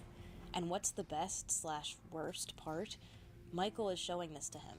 Michael, who had done everything he said in life. And why? Because he killed Cassidy. In a way, he did, of course, but Cassidy didn't die from the bite. He died from what William did to him after. William was the one who killed Cassidy and then gaslit Michael into wallowing in guilt for his entire life. And in finding out his father was the one who killed Cassidy, Michael was able to realize that his father was behind everything else. All this to say, this doesn't mean that Michael is going to stay in hell forever. That's a pretty downer ending for our protagonist. We have to remember that Old Man Consequences is there too. He tells Michael to leave and rest. He has the possibility to do so. He can do so. And one day he may. And with Golden Freddy telling him over and over that it's me, reaching out to him again and again, I think his little brother may be the one to bring him to peace, to ease his soul and put him to rest. And narratively, doesn't it feel complete to have the same protagonist in the first and last of the game of the original timeline? Speaking again of narrative significance, what is the point of Michael? What's the Their timeline does sound like it sounds convincing at some parts, but then again, I'm a person that has a lot of holes in the book knowledge, and apparently the book knowledge is supposed to help with telling us some parts of the story, but I don't know. This whole part about Michael being the vengeful spirit, though it sounds satisfying, I don't know why it don't click to me. Offer, I'm going to come sounds right, but it just don't feel right. Via Henry's hand. Why introduce him, imply he's the main character of most of the games, and then just kill him immediately? The reason is that Michael is the through line of all of these games. We start these games as Michael, we end it as Michael. Just as all of this started with Michael and William's sins against Cassidy, and ended with their hell for each other. As for the other spirits, William is, as deserved, suffering eternally for his crimes against humanity. I really want to draw attention, though, to the Sisyphean imagery of Ultimate Custom Night here. The original tale of Sisyphus has him drawing the ire of the gods for killing his guests, but then evading death by locking it in a chest. Even after death escapes the chest, Sisyphus manages to escape once more, but he can't run forever, and when he finally falls to the underworld, he is punished by doing the same task over and over. Sisyphus really be playing 50-20 mode every night, huh? One must imagine. Tell that story one more time.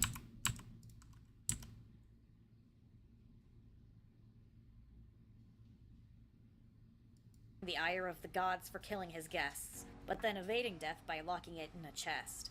Drawing the ire of gods. Even after death escapes the chest, Sisyphus manages to escape once more, but he can't run forever, and when he finally falls to the underworld, he is punished by doing the same task over and over. Sisyphus really be playing 50-20 mode every night, huh? One must imagine Sisyphus as a yellow rabbit. Billy Boy thinking he can cheat death, completing 50-20 mode, vengeful spirit jump scare. And for the children, I mentioned FNAF World earlier, and that really does seem to be the key to freeing the other kids. When Charlotte says, "You need to stay out of my way," it's because she's working on something she can't have angry spirits messing with. What she's working on is freeing the kids, and specifically, Cassidy's spirit. The secret minigames you are meant to complete in FNAF World are, very clearly, setting up the minigames of FNAF 3. The minigames which unlock the Happiest Day, in which Golden Freddy's spirit gets to have a birthday party. These minigames may or may not be diegetic, but they show how Charlie prepared to set Cassidy free. She collected the other children's souls, shepherding them back after the fire freed them from Ennard but kept them lost. Then they all, together, worked to finally free Cassidy. In We Solved the Ghosts of Freddy's, Ritos brings up that the end of FNAF World involves the player going into the middle of the woods, and then the game suddenly ending. Their interpretation is that it's not just any spot in the woods.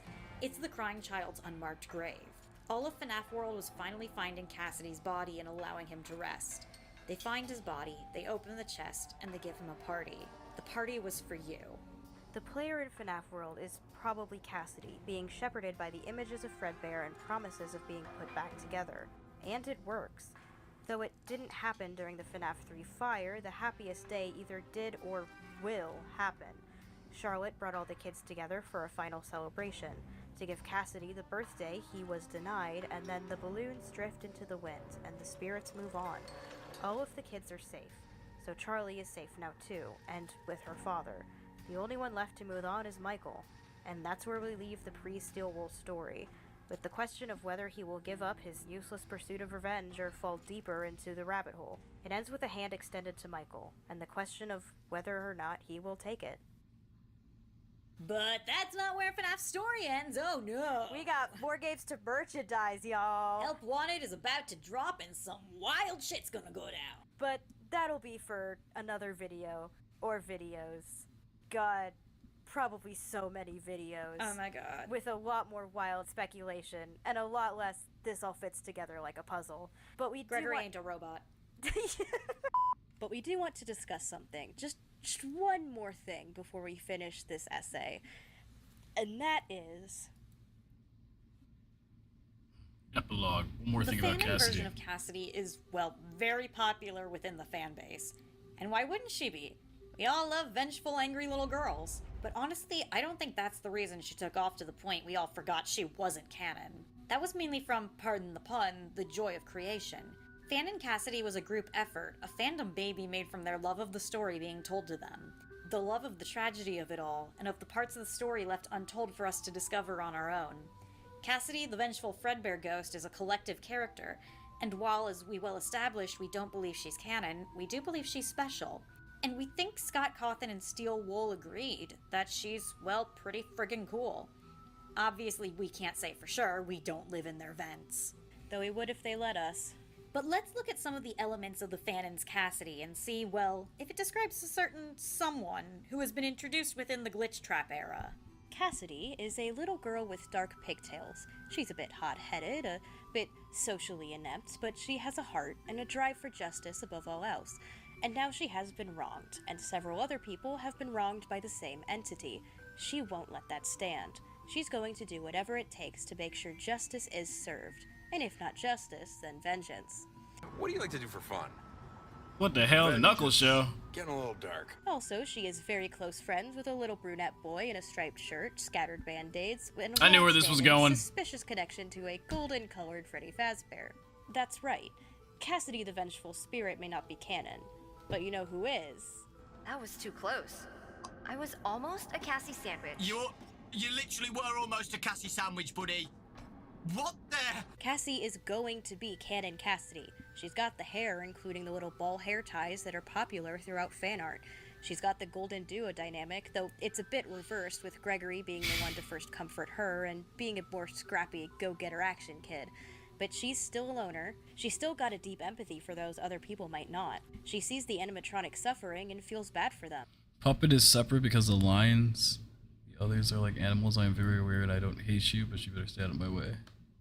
The lions are interpreted as the others being incomplete spirits or projections of the vengeful spirit, while the puppet is actually there. She wants to help them, and she wants justice. But, well, whether her vengeance quest will be directed at the program that caused all this destruction, or at the boy she thinks pushed her down the elevator shaft, remains to be seen. And here's another thing. I think her name actually is Cassidy, not just Cassandra or some other variant. Most of our theories about her role in the story will be for another essay, but here's something important to note. Her father is most likely the player character of Help Wanted 2. That's not a special opinion, most of the fandom agrees on that by now. Another thing we're really agreeing on is that this player, her father, is connected to a certain Bonnie mask. When her father sees an old one, he remarks that it looks familiar. When Cassie finds one, she asks, "What happened to you?" The mask reminds her of her missing dad. The mask is very important in connection to her father. You know who else had a Bonnie mask? And an additional question, who else has a nearly identical color scheme? When asked what makes you so special in Help Wanted 2, the player is prompted to think about what indeed makes Cassie's dad so special. What makes him so special among the other Faz technicians is that he was there.